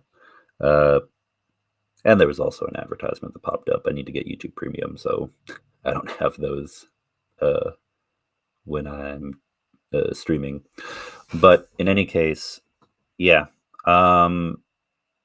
that's another thing to remember. As used to move forward, more conflicts may arise. We need to stay focused on assisting Ukraine, no matter what occurs. With regards to with regards to what they were saying, and you even saw it right there at the end of the clip. At the very end, they're saying, we have just confirmed that it's been announced that there will be more missiles that are sent, air defense missiles made by the British military, manufactured in the UK, rather, I should say, to assist with their air defense capabilities. And yeah, we need to see more of that. We need to have more coverage of this, and that's exactly what we're going to do. Continue to remain steadfast. All right, now then, next thing that we're going to do actually is, okay, I can see some comments. I see a few questions that have been left, so let me take a look at those real fast.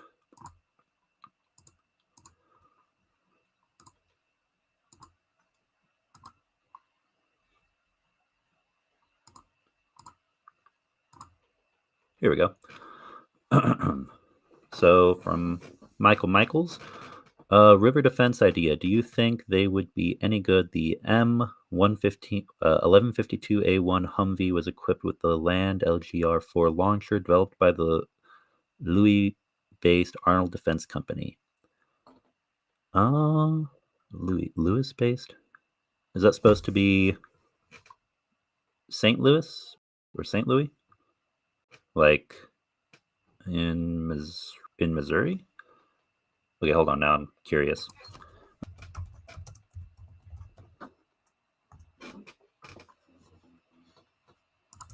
Ooh. Hold on.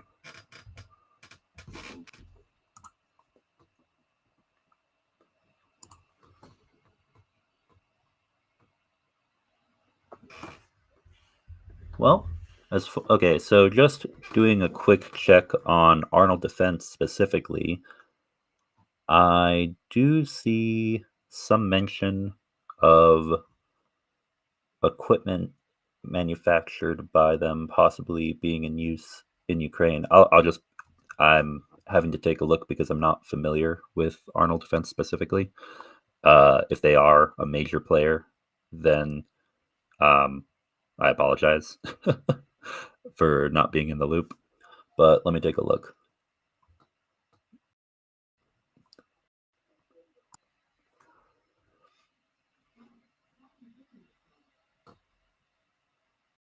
I see, because they're a leading designer and manufacturer of 70mm rocket launcher systems. Okay. So for river defense, I'm assuming you mean this in the south, down near, well, I guess across any river, but maybe down in the south, in the Kherson region.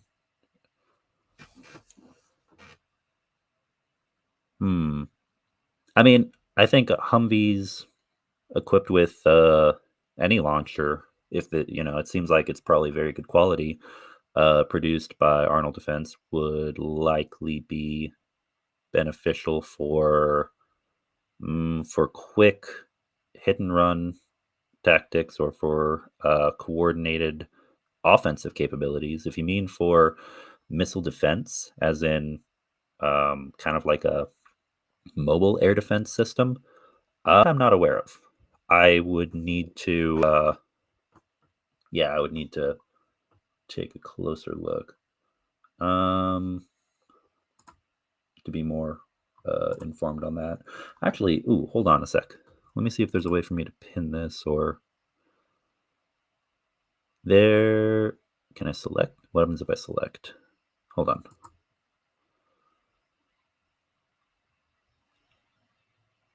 Is that visible on your guys' end?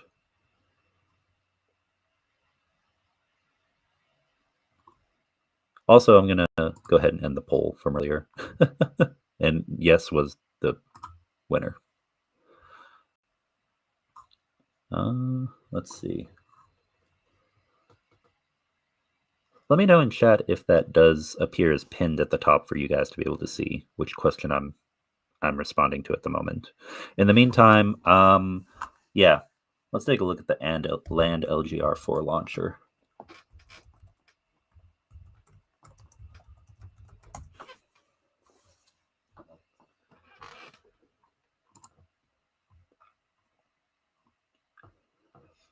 The Land LGR4, and you know what? We're gonna go ahead and just share the tab, and I don't think it's gonna cause problem. If anything, it's practically free advertising. I don't think it'll cause an issue for me to show the specs page for this weapon system from the Arnold Defense website.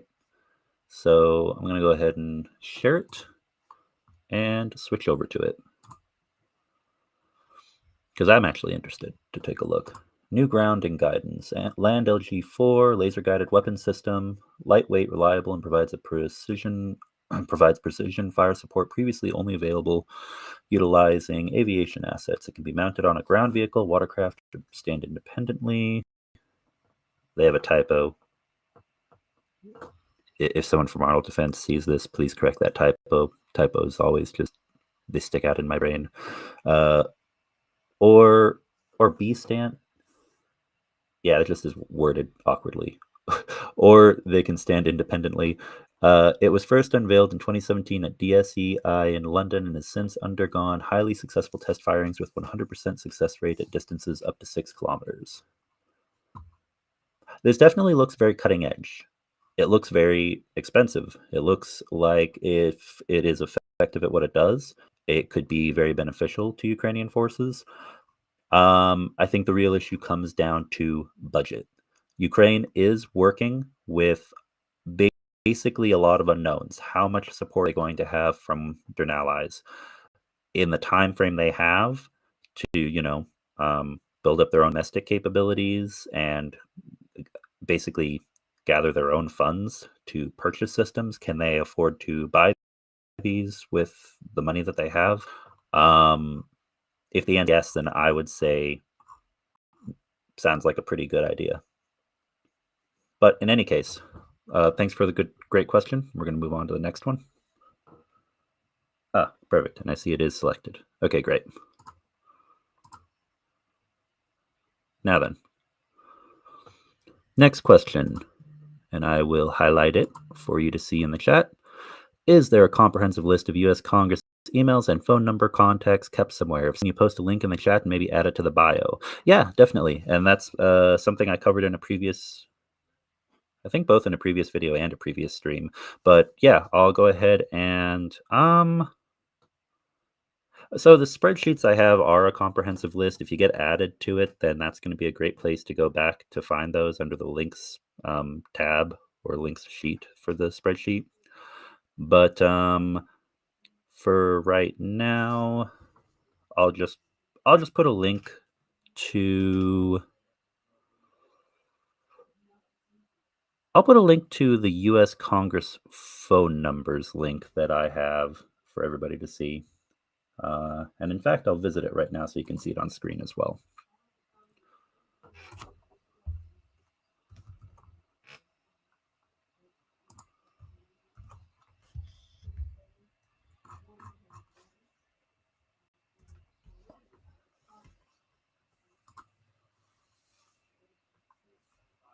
This is from Community for Ukraine. Great website, great people. This should be pretty comprehensive for finding phone numbers at the very least. And also, honestly, for finding emails as well, because, well, it would be nice if they had emails listed here, but the point of this page originally was to get people to make phone calls. As far as the email goes, there's also a link up here to Ziploc and GovTrack. Or, honestly, especially for your senators, I'm pretty sure if you go to ziploc.house.gov, then you should be able to look people up by their zip code and find out who your representative is in the House of Representatives. Oh wait, is my screen? Oh yeah, my screen is being shared properly. And then from there, you should be able to locate the email and the phone number for them and their website. But yeah, just find your state. Like, let's say, I'd say it's as easy as this. Let's say you're from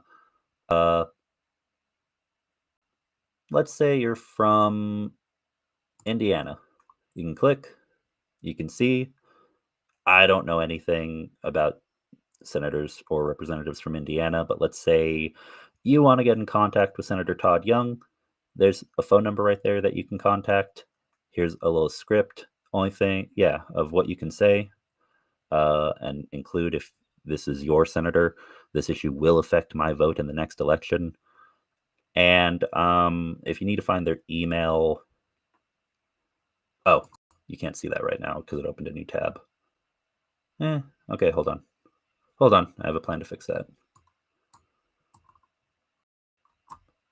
Yeah, this will work better because I don't have any audio of that anyway.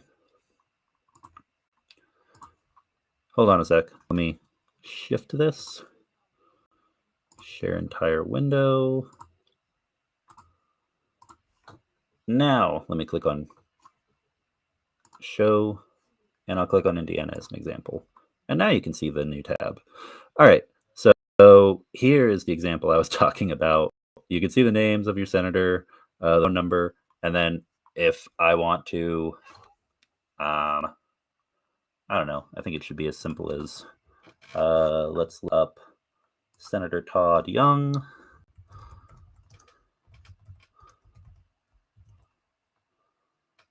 United States Senator. And then, probably the first result on Google will give you a website contact option for whichever senator or representative you need to find. And then from there, from what I've found, this is probably the best way to find who it is that you're trying to contact. Maybe I'll make a spreadsheet that has a link to this and also includes all of their numbers as well as their emails in one convenient spot. But this is probably the best place to go. And hold on. Live chat. Oh, I visited, but I didn't put it in the chat yet. So for those who are interested, here is find your U.S. representative. There's a link to it right there in chat for all of you.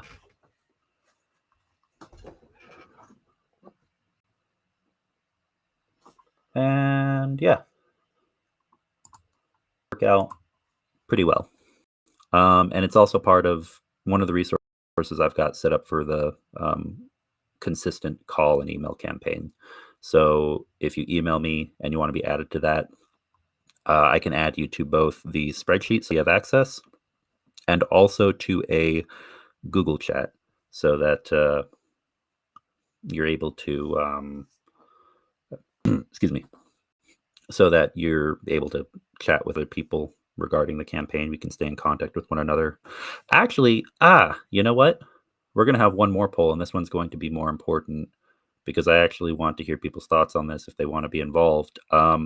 I set up the Google Sheet and I set up a Google chat.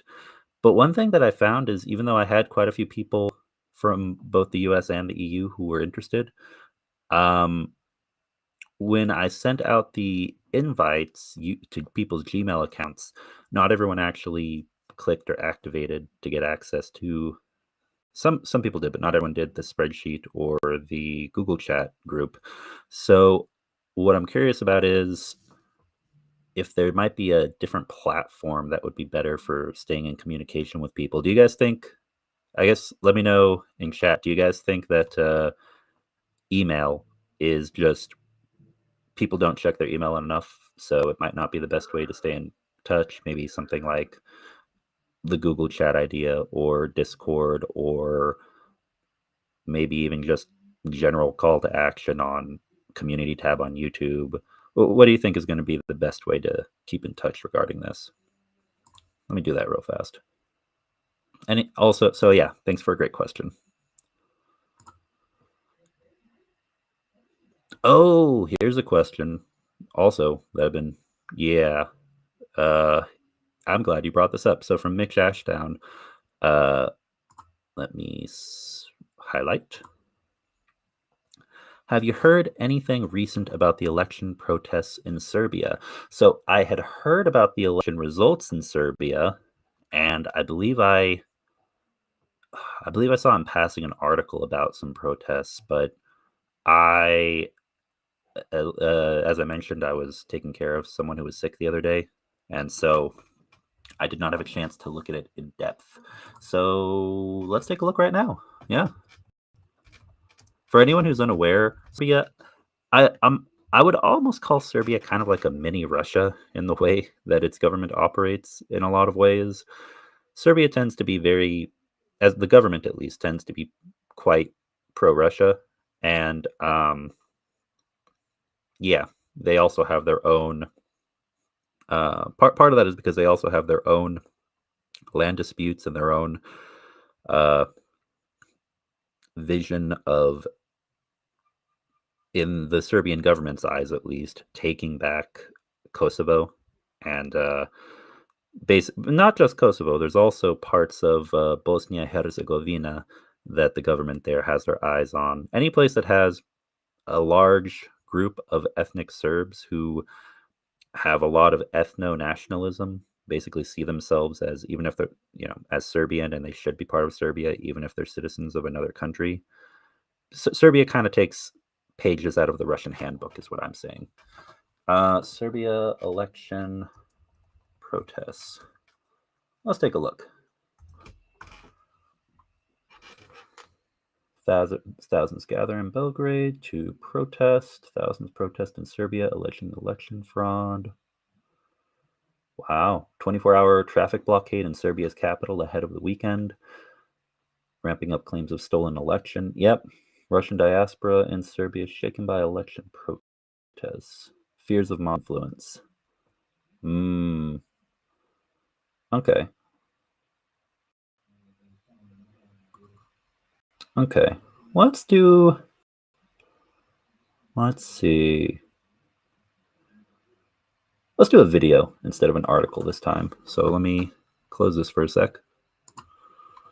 And let me pull up a video. And go back to live chat while I do so.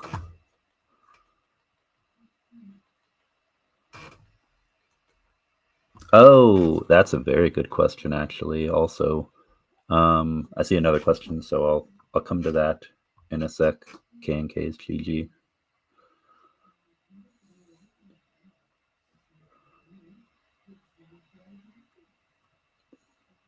Slack could be an option. I've used Slack with activist groups and work and other groups in the past.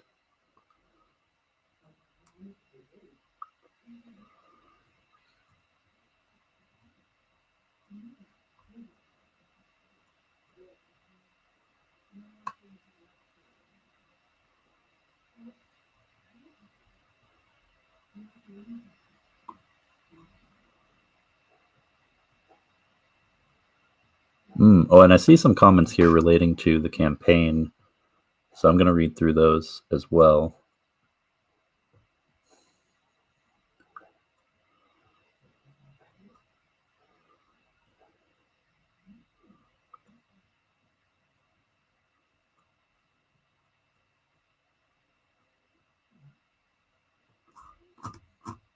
Okay, all right, back to this.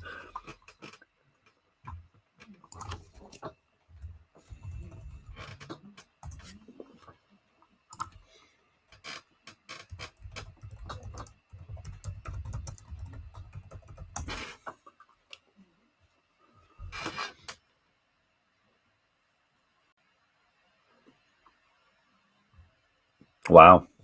Well, just really quick before I pull up a video, I mean, election protesters trying to storm the capital city hall in Belgrade City Hall. That was from 5 days ago. So, yeah, actually, thank you for putting this back on my radar, because I had not been checking this particular part of the world here recently with the stuff I've been busy with. All right, we'll do this one. Oh, wow. No, that's an hour and a half long. We'll do this one from a day ago from France 24. And it's a short video.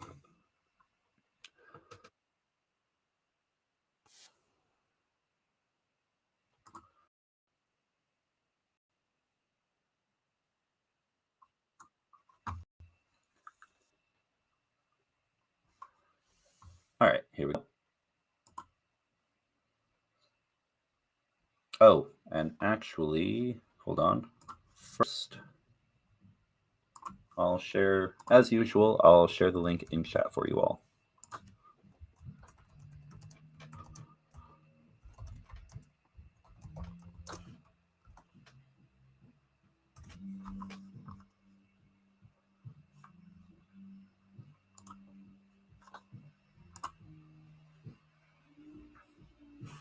Okay, and now let's watch.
Just wanna pause that to point out, yes, Kosovo and Bosnia.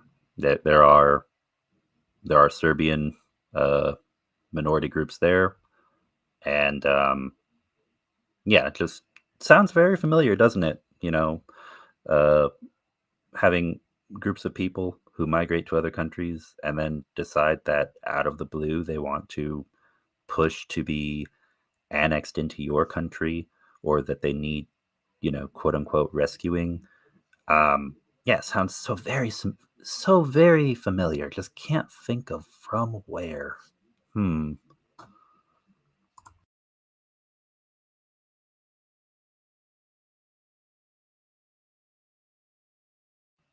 There's no sound. There's no sound. I know why there's no sound. Okay, hold on. That is an easy fix.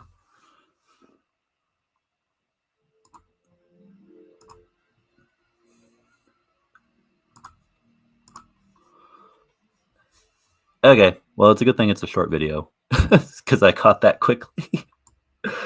Okay, sorry about that. One more try.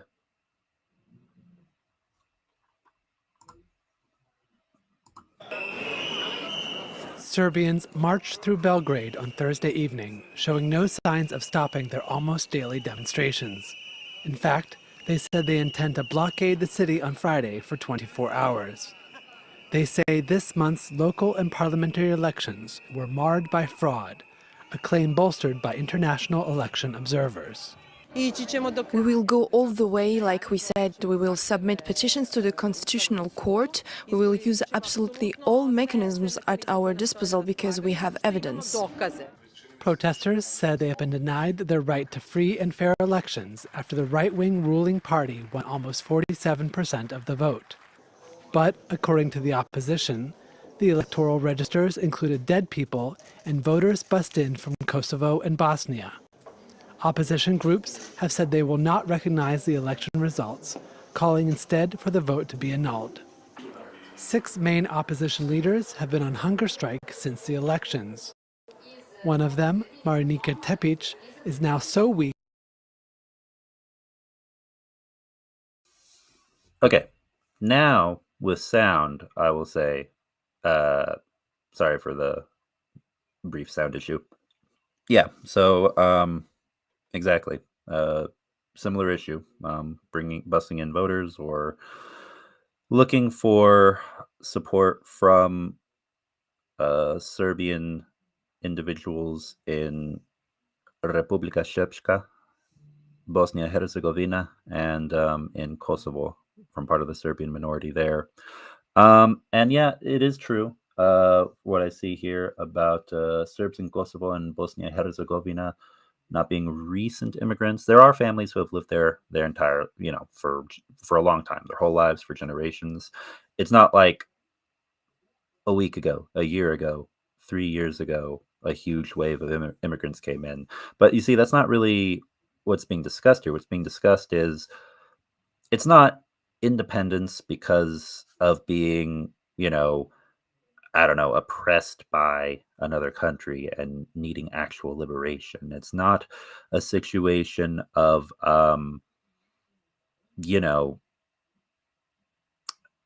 it's not a situation where certain individual groups in Kosovo or Bosnia are kind of assimilated into the society. It's a situation where you've got a group of people who are kind of just pushing for a conflict where the end result would be an annexation of Kosovo or an annexation of eastern portions of Bosnia.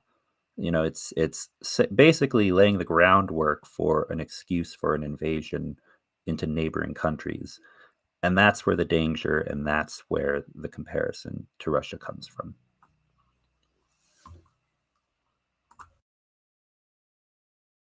That she can no longer participate in the protests and must watch from the sidelines.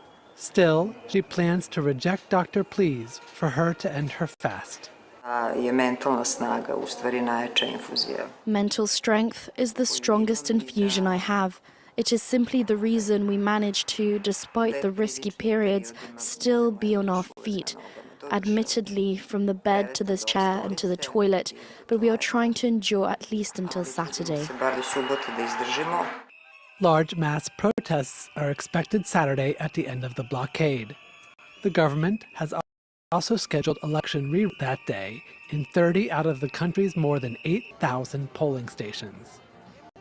The opposition said they plan to boycott the reruns for being insufficient.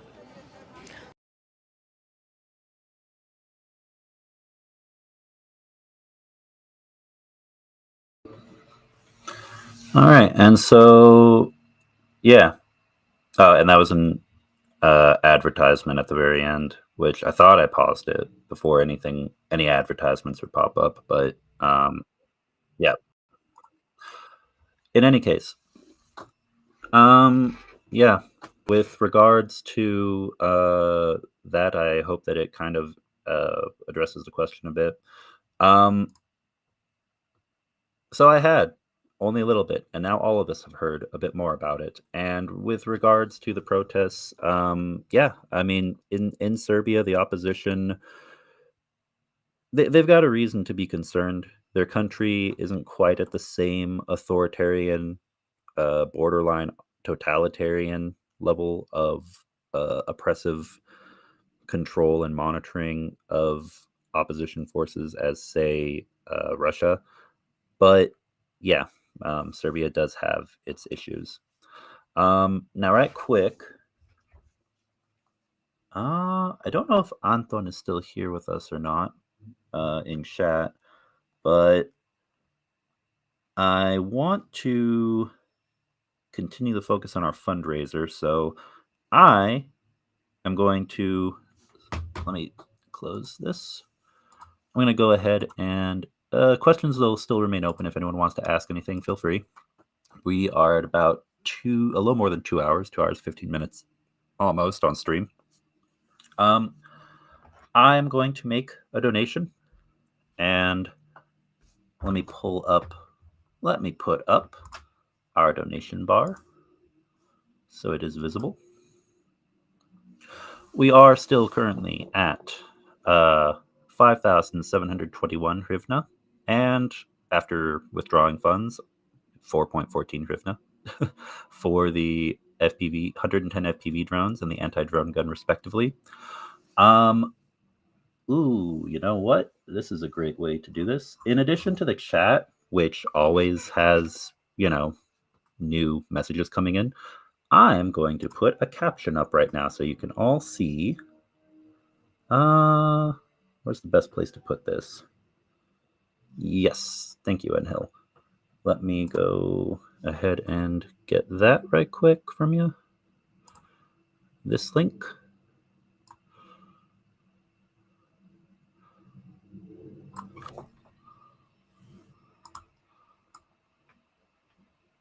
And put it on screen. And this will be the most useful because the monobank links are very important. Please feel free to give them a try if you like to. But I always highlight the PayPal donations option because that is probably the best way to donate.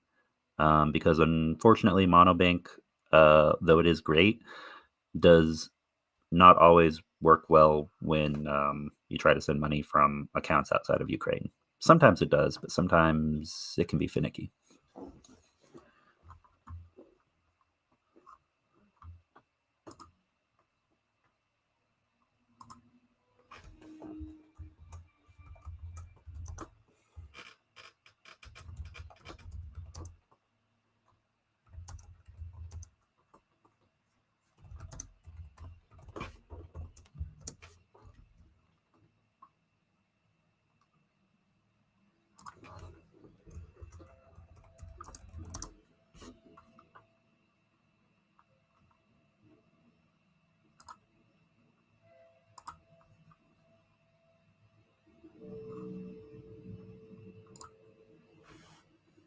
All right.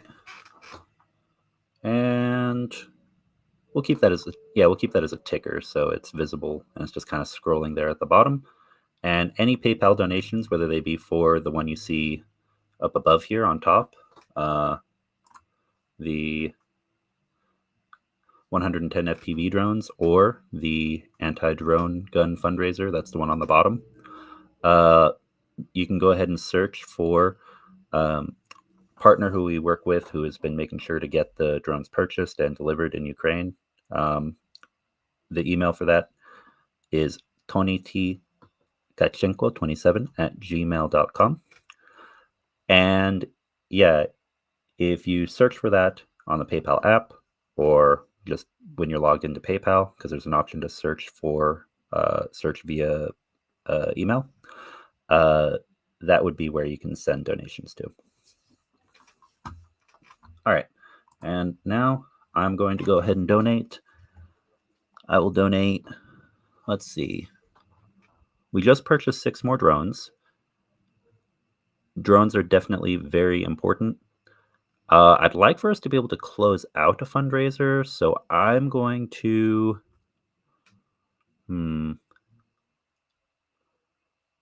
right, I'm gonna do 60. I'll do 40 to the anti-drone gun and then 20 to FPV drones, and I'm going to donate that now. And anyone who would care to do so with me, I invite you to donate as well via either PayPal or the monobank links in chat.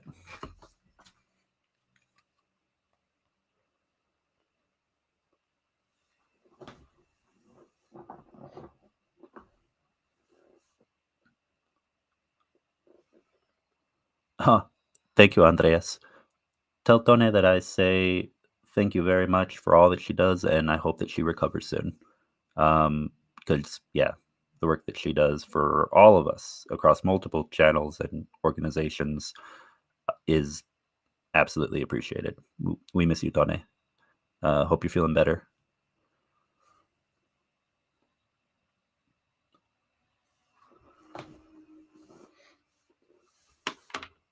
Oh, works from New Zealand, but oh wow, wait, is that 10 US dollar or 10 New Zealand dollar? Well, either way, a $10 transaction fee is, yeah, kind of steep. Man, yeah, that's unfortunate. Ooh, you know what? That's actually something I've been meaning to research as well. Oh, and wait, I just realized. Hold on.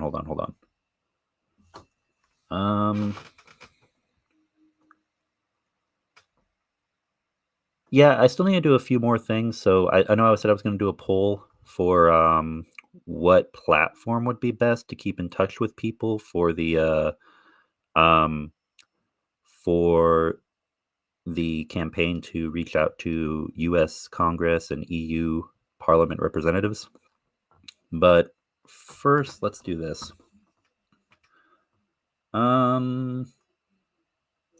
I'm going to put that one actually as a poll for the channel as a whole, like in the comments section.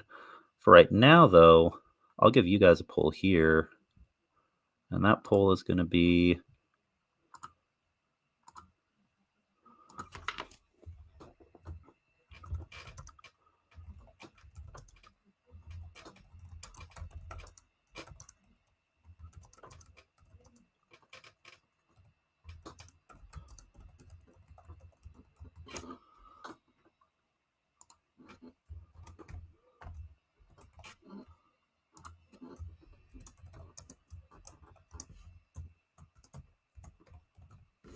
All right, which of the following, and I'm putting the options in now, would be good to add for the fundraisers? And I'll put in Ko-Fi, Buy Me a Coffee, and I don't know. Let's say Venmo is another well-known one, but I don't think that's international. So we'll add all 3 of those in.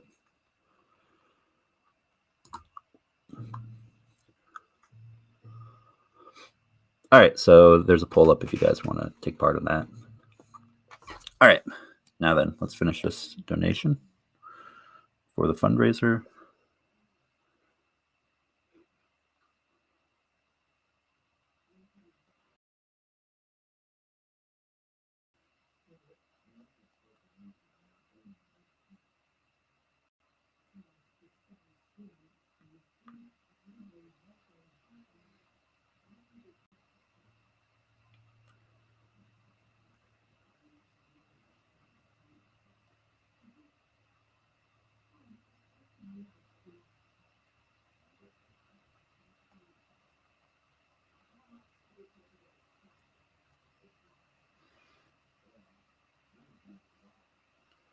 All right. And there we go. So if you are still with us, Anton, I just sent you that. If you get a chance to, feel free to put it into the jars. And if not, then we'll post the update after the stream when those go into the jars, along with any other donations.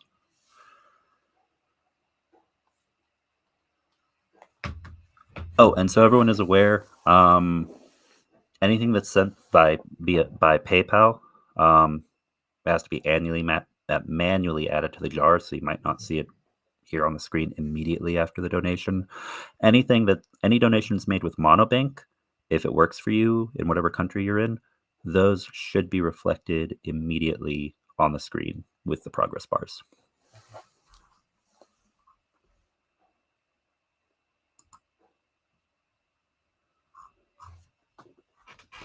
Buy Me a Coffee charges a 5% fee. Okay, that's important to know. Thank you, Michael Michaels. Amonsky Amarsky, I see. Let me highlight that. 30 euros for FPV drones. Thank you very much. And also, I did notice in the last stream that you had donated, I think it was another 30 euros last time for the FPV drones. But I missed that, or missed saying thank you during the stream. So thank you very much for that. It is greatly appreciated.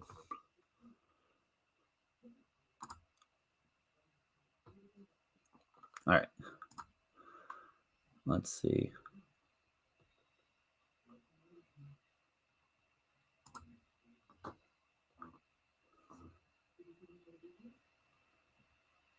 Oh, and I see, yeah, what you said about it being 10 New Zealand dollars.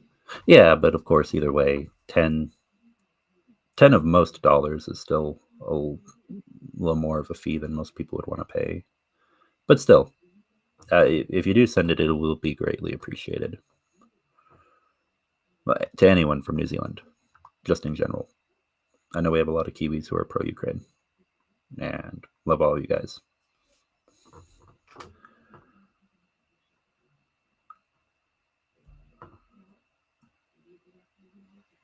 Oh, yes, and Monobank... Oh, wait, hold on. Monobank is not connected to New Zealand or Australia.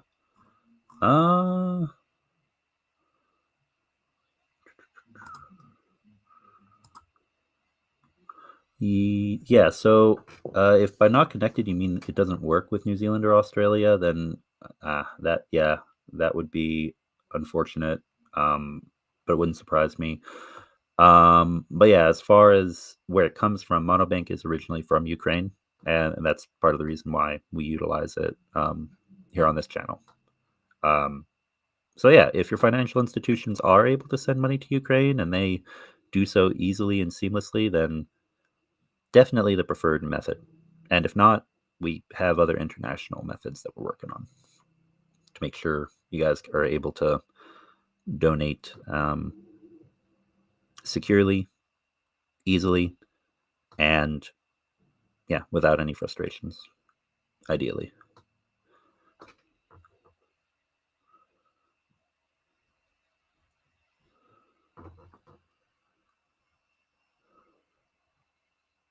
All right. Now, I kind of scrolled past it because I got into all this other stuff that I was doing. But let me go back because I know there were some messages about... Oh, yeah. Here was a question. Is there a relatively easy way to cross-platform post communications to, say, Discord and Google Docs? There probably is. And, I mean, honestly... Well, so Google Docs wasn't going to be the means of communication. It was going to be Google Chat. I just don't know how many people actually use or would use Google Chat. I just assume that there are more people who have and maybe are familiar with Google, have Gmail and use Google products compared to using Discord, because a lot of us use Discord, but I want this to be open to everybody without, oh, I have to make an account for something I don't use, such as Discord, which may prevent some people from getting involved, but honestly, maybe I could just do multiple, such as have a Discord dedicated to it and the Google chat, and also send out emails to those who are interested. That might be the best way, actually. I don't know why I'm trying to limit it to just one. I just don't want it to get too overly complex. But yeah, thanks for asking that, and I'll take a look. And I see, yeah, your message too, Cat Lenti. Yeah, and I've been very busy this week as well. But I do recall our chat about it, and I'll message you so we can talk about the EU side of things a bit more as soon as I'm able to.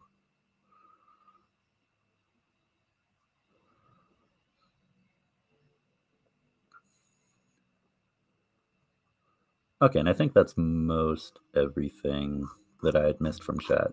Okay.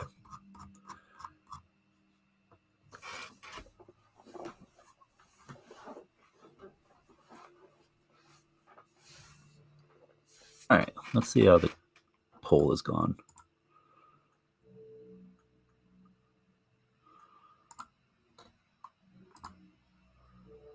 Okay, and so I do see pretty overwhelmingly that Buy Me a Coffee is what a lot of people prefer. Okay. Okay, well, that is actually very good to know. Because, yeah, Ko-Fi and Buy Me a Coffee were kind of the two I was looking into the most. I also had looked at a few other things for streaming, specifically like Streamlabs or Stream Elements for being able to make donations. But I won't do that unless I make a change to my streaming setup. And until the channel grows a little bit more, I don't think there's a huge benefit to some of the features I would get from other software. So I prefer to stick with Restream because it is made in Ukraine and it's very convenient and I'm supporting Ukraine by using it. So honestly, I'll probably always use Restream. Even if I do move to other software, it'll be more like either I combine them together or I move back and forth between Restream this time and, I don't know, Streamlabs or Stream Elements or something for other specific scenarios. All right.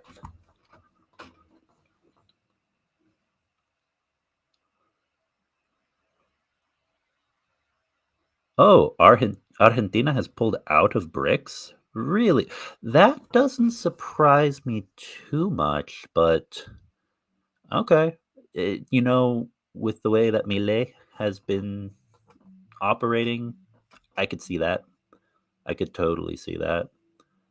A little bit of a gamble economically, given the historical and reality of the current situation in Argentina. But yeah, I guess he's really going all in. Libertarian, capitalist.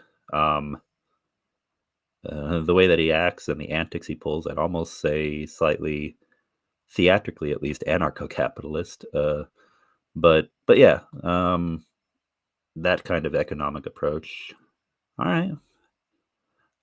Argentina is going to be an interesting market to keep an eye on in the years to come. I'm curious to see how these changes affect that country, both economically and socially.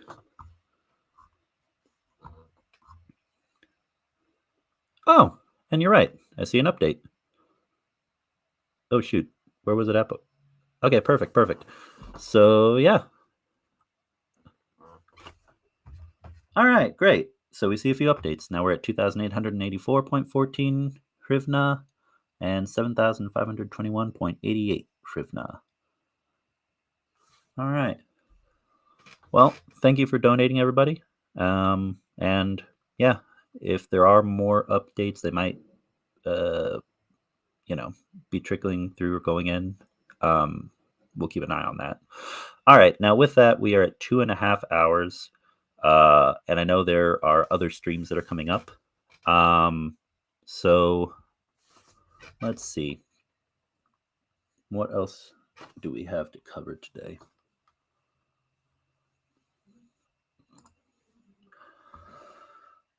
I guess I would say the biggest thing is I do need to actually go because someone is waiting for me that I need to probably wake up because they are probably exhausted. I was actually supposed to do a 9-hour drive yesterday, all through the night before the stream, but thankfully did not, and then immediately have to do the stream afterward. I was able to sleep.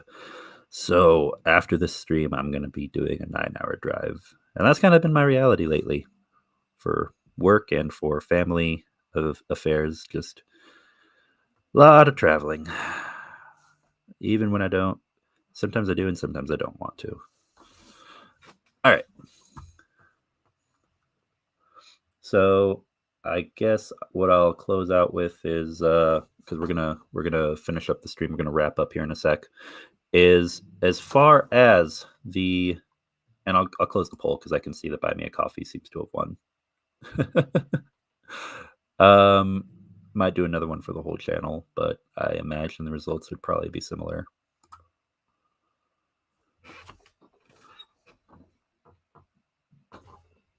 All right. I'm just gonna go ahead. Yeah, thank you. It can be exhausting. But the traveling, I mean. But as far as the campaign that was mentioned and was shown earlier, yeah, we've got a few of us who are doing this pretty regularly. I'm actually going to call right after.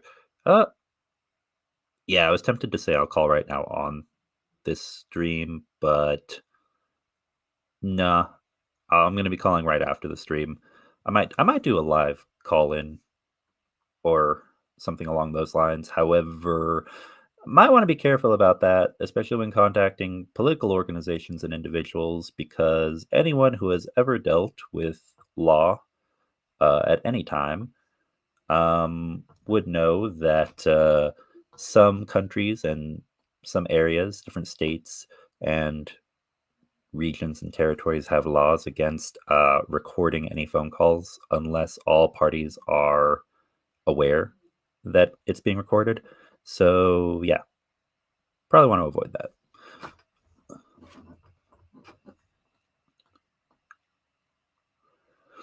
All right, so here's what we'll do. I'm going to check. All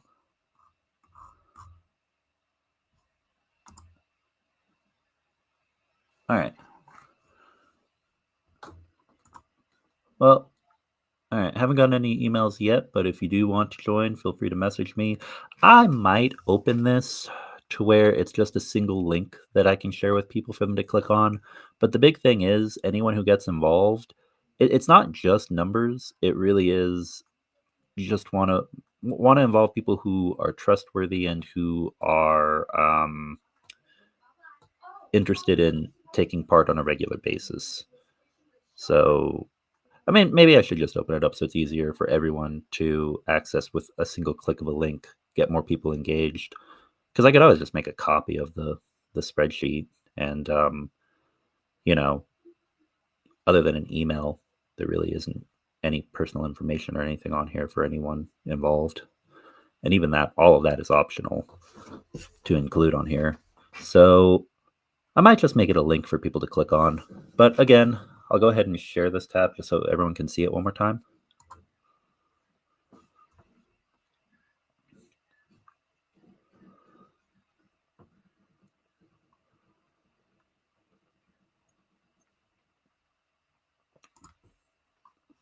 And then let me go back to the restream. All right. And again, there's one for there's one for American citizens. There's one for European Union, EU citizens. And the primary focus of this will be to contact your representatives and for us to kind of just keep each other involved, see, who from what region is contacting. If we get a bunch of people from one particular state calling, then that's great, especially if it's a state like Louisiana, for example, that has had several people, dissenters, I guess you could say, those who have been against Ukraine aid, very important. If you know anyone who is from a state who is politically involved and would be interested in helping Ukraine, it costs no money. All it costs is time. I've timed it, and whether it's to an EU representative or to a US representative, should take like 10 minutes of your day, if that. Yeah, it's a great way to help. It is important. It does make a difference, and it is free. It costs you no money whatsoever. And you can share an email and a name if you want to. Might even put an optional area for a phone number, maybe. Or you don't have to. It's all optional. The more of us we get involved, the more that we can see that we are all actually leaving voicemails, contacting assistance and aides, leaving messages, sending snail mail. It all adds up, and it does make a difference to getting, if nothing else, think of it like this. It scares some of these politicians who think, oh, I can be against Ukraine and maybe it has some personal interest for me to do so. And, the voters aren't going to pay attention. No, they do pay attention, and they will let you know, and they will grow opposition to you based off of your stances. So we need to make Ukraine and aid to Ukraine be a stance that is incredibly important for them to factor in when they're planning out their campaign re-election strategies, basically. And here's the one for the EU.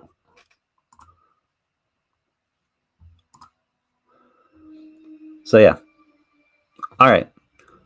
With that, I think we're going to call it good for today. And yeah. All right. Thanks for joining, everybody. It's been a great stream. We got a few donations. We covered quite a bit of material, quite a few topics. Once I have an update on this campaign and how it's going to go about being shared and opened up even more, if there's a specific link you can just click on to join, or if it's going to just be shoot me an email if you want to get involved. I'll be sure to put that in the community tab. And with regards to freedom bonds, oh, you know what? That's the perfect thing to close on. That's what we're going to do real fast. Let me open this up, because now I cannot give financial advice to anyone. This is not advice saying, oh, go do this right now. But if you happen to be someone who wants to do your own individual research, personal research on this, and again, let me emphasize that, because this is not financial advice. But if you are someone like me who wants to find ways to financially assist and invest in the future of Ukrainian defense, not only in this war, but in being able to defend their country even after this war, then check out this website, putting it in chat.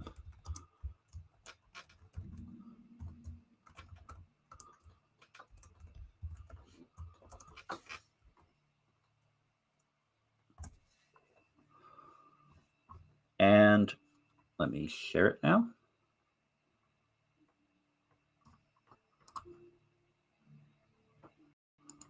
Share screen. So the website is,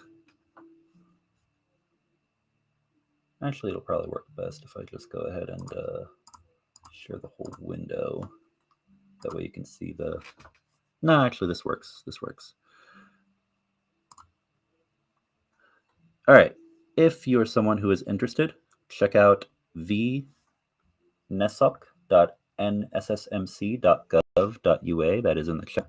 And actually, yeah, what am I doing? Let me share this with the URL visible for everyone. That makes a lot more sense. Window, share.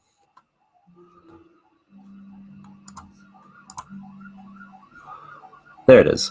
vnesoc.nssmc.gov.ua/en for English.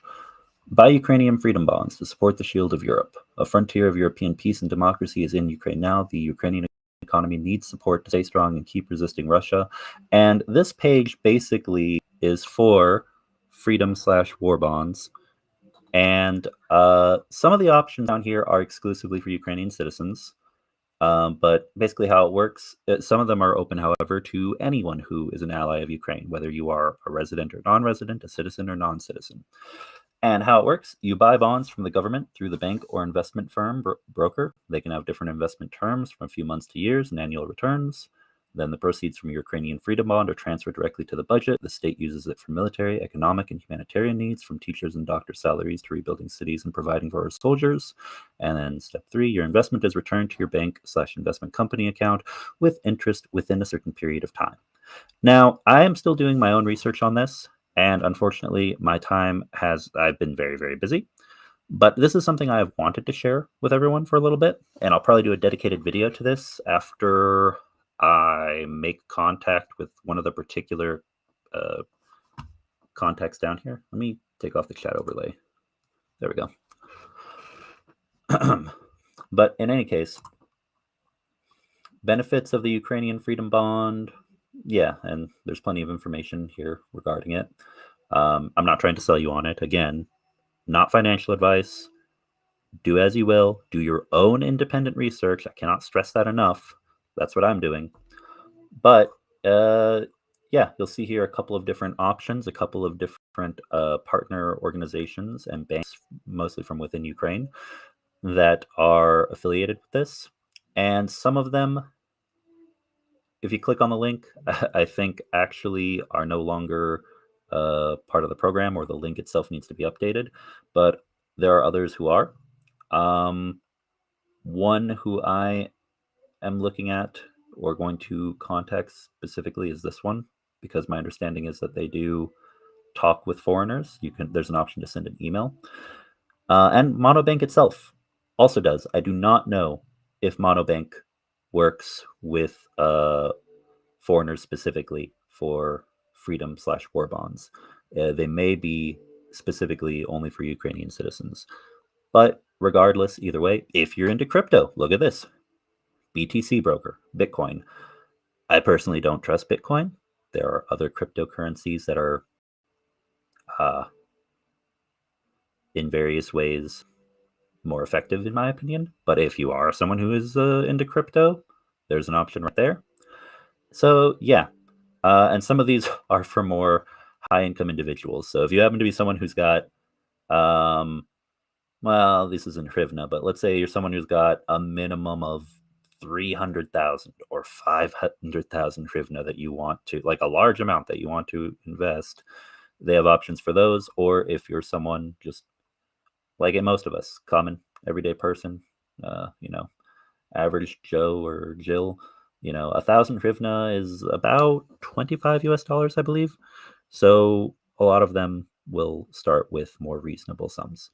Anyway, with that, I'll go ahead and close this out. And yeah, thanks for joining us, everybody. Please be sure to stand with Ukraine. Oh, hold on. There we go.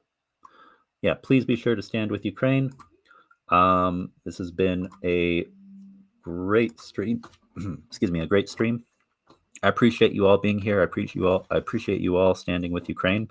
And as soon as I have updates on the campaign to contact representatives and on my own research, my own experience regarding the freedom/war bonds, I will let you all know. So with that, this has been a Secular Sekai with Tridents Against Tyrants. Oh, wait, hold on, because I don't want to be the guy who jumps off before a question is asked. Okay, there was only one more question that I saw, and it was the one I already answered that Michaels asked. Okay. All right, so no more questions left. I'm going to end the Q&A. All right, Happy New Year, everybody, and Slava Ukraini.